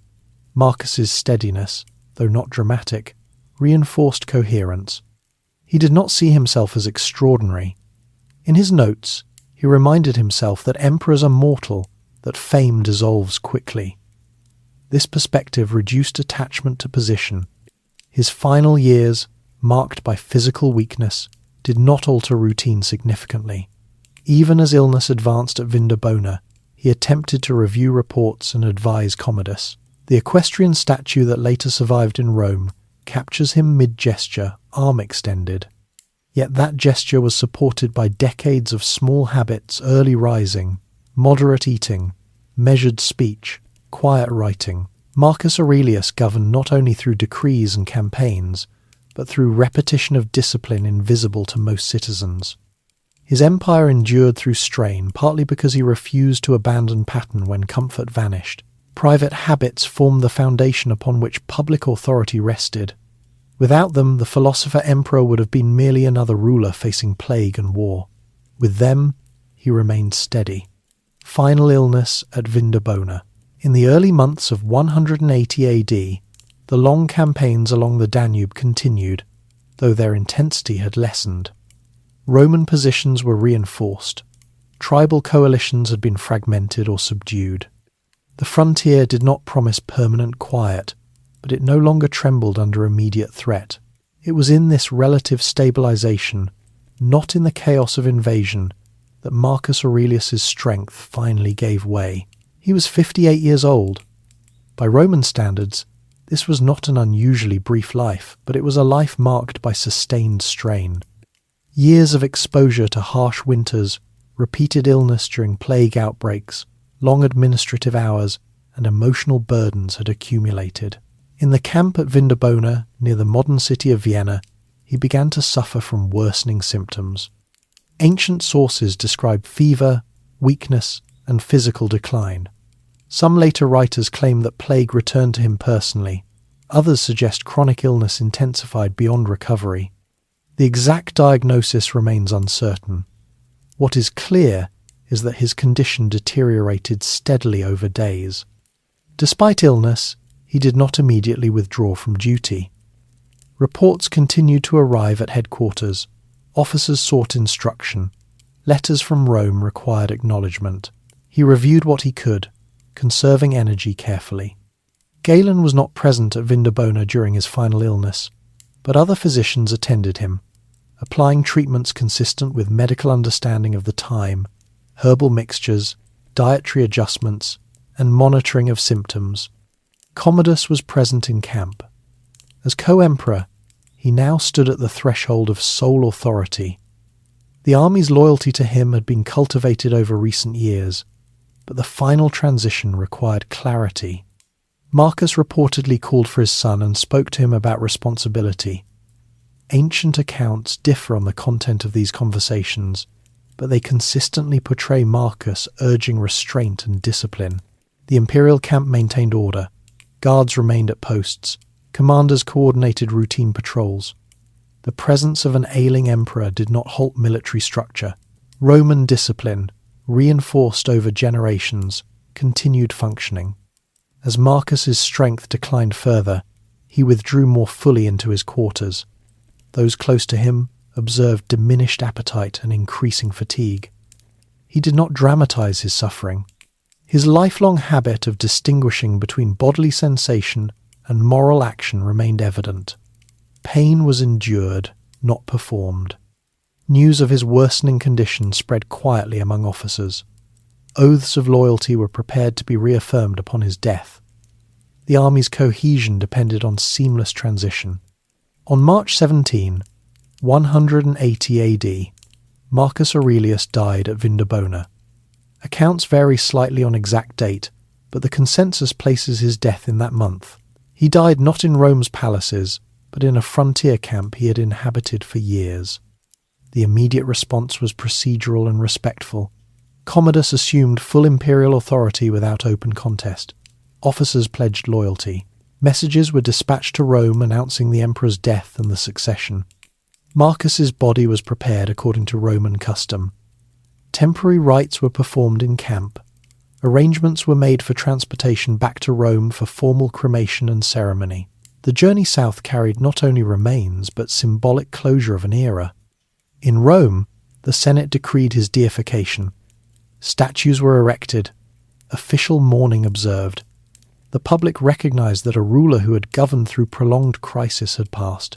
Commodus, now sole emperor at 19, faced immediate decisions. One of his first major acts was to conclude peace negotiations with Germanic tribes and withdraw from planned territorial expansion north of the Danube. Where Marcus had contemplated establishing new provinces, Commodus favoured rapid stabilisation and return to Rome. The army, though respectful of Commodus's authority, had grown accustomed to Marcus's steady presence. Transition required adjustment. Officers who had served under Marcus continued in their roles, providing continuity. The frontier campaigns gradually wound down. Legions repositioned. Fortifications remained, but large-scale offensive operations ceased. The empire Marcus left behind remained intact structurally. Institutions functioned. Treasury reserves, though reduced, were not empty. The legal system operated. Grain distribution continued. Yet subtle changes accompanied his death. The adoptive succession model that had produced stable transitions for nearly a century ended. Commodus represented hereditary continuity rather than deliberate selection. Marcus's final illness at Vindabona symbolized a reign defined by endurance rather than spectacle. He had not sought dramatic death in battle nor theatrical final proclamation. He had continued reviewing reports until strength failed. His writings, composed over years in camps and quiet chambers, survived as personal reflections rather than official doctrine. They would later circulate widely, shaping perceptions of him as philosopher king. The emperor who had been chosen in youth by adoption, trained under Antoninus, and tested by plague and war, died far from Rome's marble monuments. Yet the system he maintained carried his legacy forward. At Vindabona, under cold northern skies, Marcus Aurelius's life concluded in the same environment that had defined his middle years among soldiers, maps, and correspondence. His body would return to Rome. His reputation would endure beyond stone and coinage, but the man himself ended quietly, as he had lived, disciplined, restrained, and attentive to duty until the final days. Legacy of a philosopher king. When Marcus Aurelius died at Vindabona in 180 AD, the empire did not collapse, nor did it erupt in immediate upheaval. The transition to Commodus was orderly. Oaths were renewed. Messages travelled along established roads. The Senate in Rome confirmed the succession and decreed divine honours for the deceased emperor. Structurally, Rome continued, yet something quieter had shifted. Marcus had been the last ruler in a line often described, though not in his own time, as chosen for character rather than birth. From Nerva through Trajan, Hadrian, Antoninus Pius, and finally Marcus himself, adoption had been used as a mechanism to select heirs deemed capable. With Commodus, the pattern returned to hereditary succession. Whether Marcus believed that bloodline offered equal security, or whether prolonged crisis narrowed his perceived options, the result marked a change in imperial practice. In Rome, public mourning followed familiar forms. Statues were garlanded. Official decrees praised his justice and endurance. His body, returned from the frontier, was cremated according to imperial custom. Ashes were placed in the mausoleum of Hadrian. The Senate declared him divus divine, adding him formally to the ranks of deified emperors. Public memory began to shape itself quickly. Marcus was remembered not primarily as conqueror, though he had commanded legions for years. He was remembered as a ruler who had governed through difficulty without theatrical excess. The equestrian statue erected in his honour, later preserved by accident when mistaken for a Christian emperor, captured calm command rather than aggression. The empire he left behind bore marks of his reign. Frontier defences along the Danube were reinforced and reorganised. Military recruitment policies had adapted to demographic loss from plague. Legal reforms clarified aspects of guardianship and slave treatment. Financial reserves, though strained, had been managed without collapse of currency. Yet the deeper legacy lay in something less visible, the survival of his private writings. The reflections he composed during winters in the camps were never intended for publication. They were written in Greek, likely for his own instruction alone.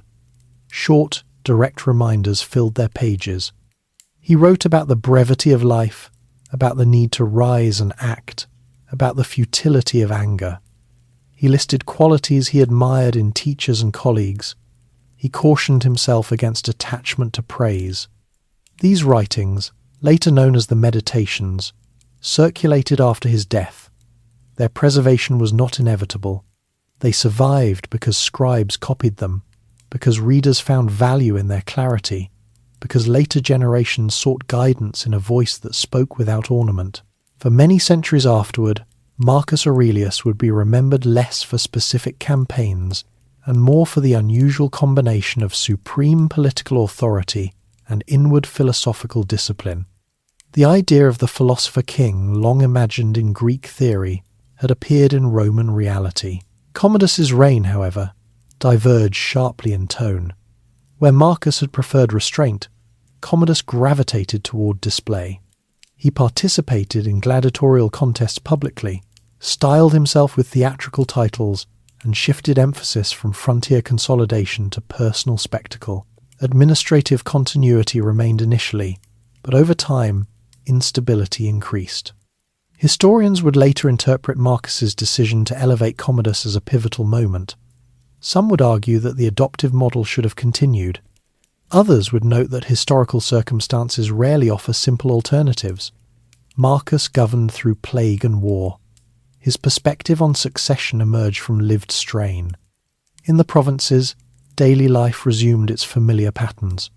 Markets reopened fully as plague receded. Agricultural production stabilized gradually. Trade routes remained active. The empire's vastness absorbed transition. Military commanders who had served under Marcus continued their posts under Commodus. Fortifications along the Danube held. Negotiated settlements with tribal groups remained in effect for a time. The Senate, having cooperated closely with Marcus, adjusted to the style of the new emperor. Some tensions emerged gradually, but immediate continuity prevented crisis. Marcus's personal discipline left subtle imprint on administrative culture. His emphasis on measured judgment and clemency had reinforced trust among elites. His sale of imperial luxuries during financial strain had demonstrated shared burden. Centuries later, when political thinkers searched for examples of ethical leadership, Marcus Aurelius's name appeared regularly, not because he avoided conflict he had not, but because he confronted it without surrendering composure. His life illustrated that philosophy need not remain confined to classrooms. It could accompany military command and fiscal policy. It could shape daily habit as well as public decree. The Rome he inherited from Antoninus had been calm and prosperous. The Rome he left to Commodus had endured epidemic and sustained warfare. It was not as serene as before, but it remained unified. Marcus did not imagine himself as legend. In his own reflections, he reminded himself repeatedly that fame fades, that memory dissolves, that even emperors are temporary. This awareness tempered ambition. His legacy thus rests not only in institutional endurance, but in example. He demonstrated that power and introspection are not mutually exclusive, that authority can coexist with humility, that leadership under strain can rely on repetition of discipline rather than dramatic assertion. The marble statue in Rome, hand extended, survives while countless others have vanished. The meditations endure in printed pages long after the camps of Vindabona have disappeared. Marcus Aurelius's life unfolded between adoption and inheritance, between plague and stabilization, between frontier winters and Roman ceremony. He governed through strain without spectacle. When his ashes were placed among earlier emperors, Rome did not yet know how different the coming decades would feel. But it remembered, at least for a time, the steady ruler who had faced difficulty without losing balance. And in the quiet lines he left behind, written for himself in moments of fatigue and cold, generations would later find guidance that outlived his empire. Marcus Aurelius's world was one of roads stretching across continents, of legions marching through forests, of courtyards filled with measured conversation. It was also a world of private notebooks, simple meals, early mornings, and repeated reminders to remain steady. Imagine the Danube at dusk. The river moves slowly under fading light. Fortifications stand silent. Soldiers return to their tents. Somewhere inside a wooden structure, an emperor bends over a small tablet, writing a line meant only for himself. The empire he governed no longer exists. The marble halls have weathered. The camps have dissolved into earth. Yet the habit of rising early, of examining one's thoughts before acting, of meeting difficulty without surrendering judgment, these remain possible even now. Marcus Aurelius did not claim to master fate. He practiced mastering response. That practice carried him through plague, rebellion, and frontier war. As the centuries pass, his voice remains calm, almost quiet, reminding anyone who listens that power is brief, but character is chosen daily. The night deepens over Rome, over Vindabona, over every place his steps once crossed. Rest now with the image of a ruler who sought first to govern himself,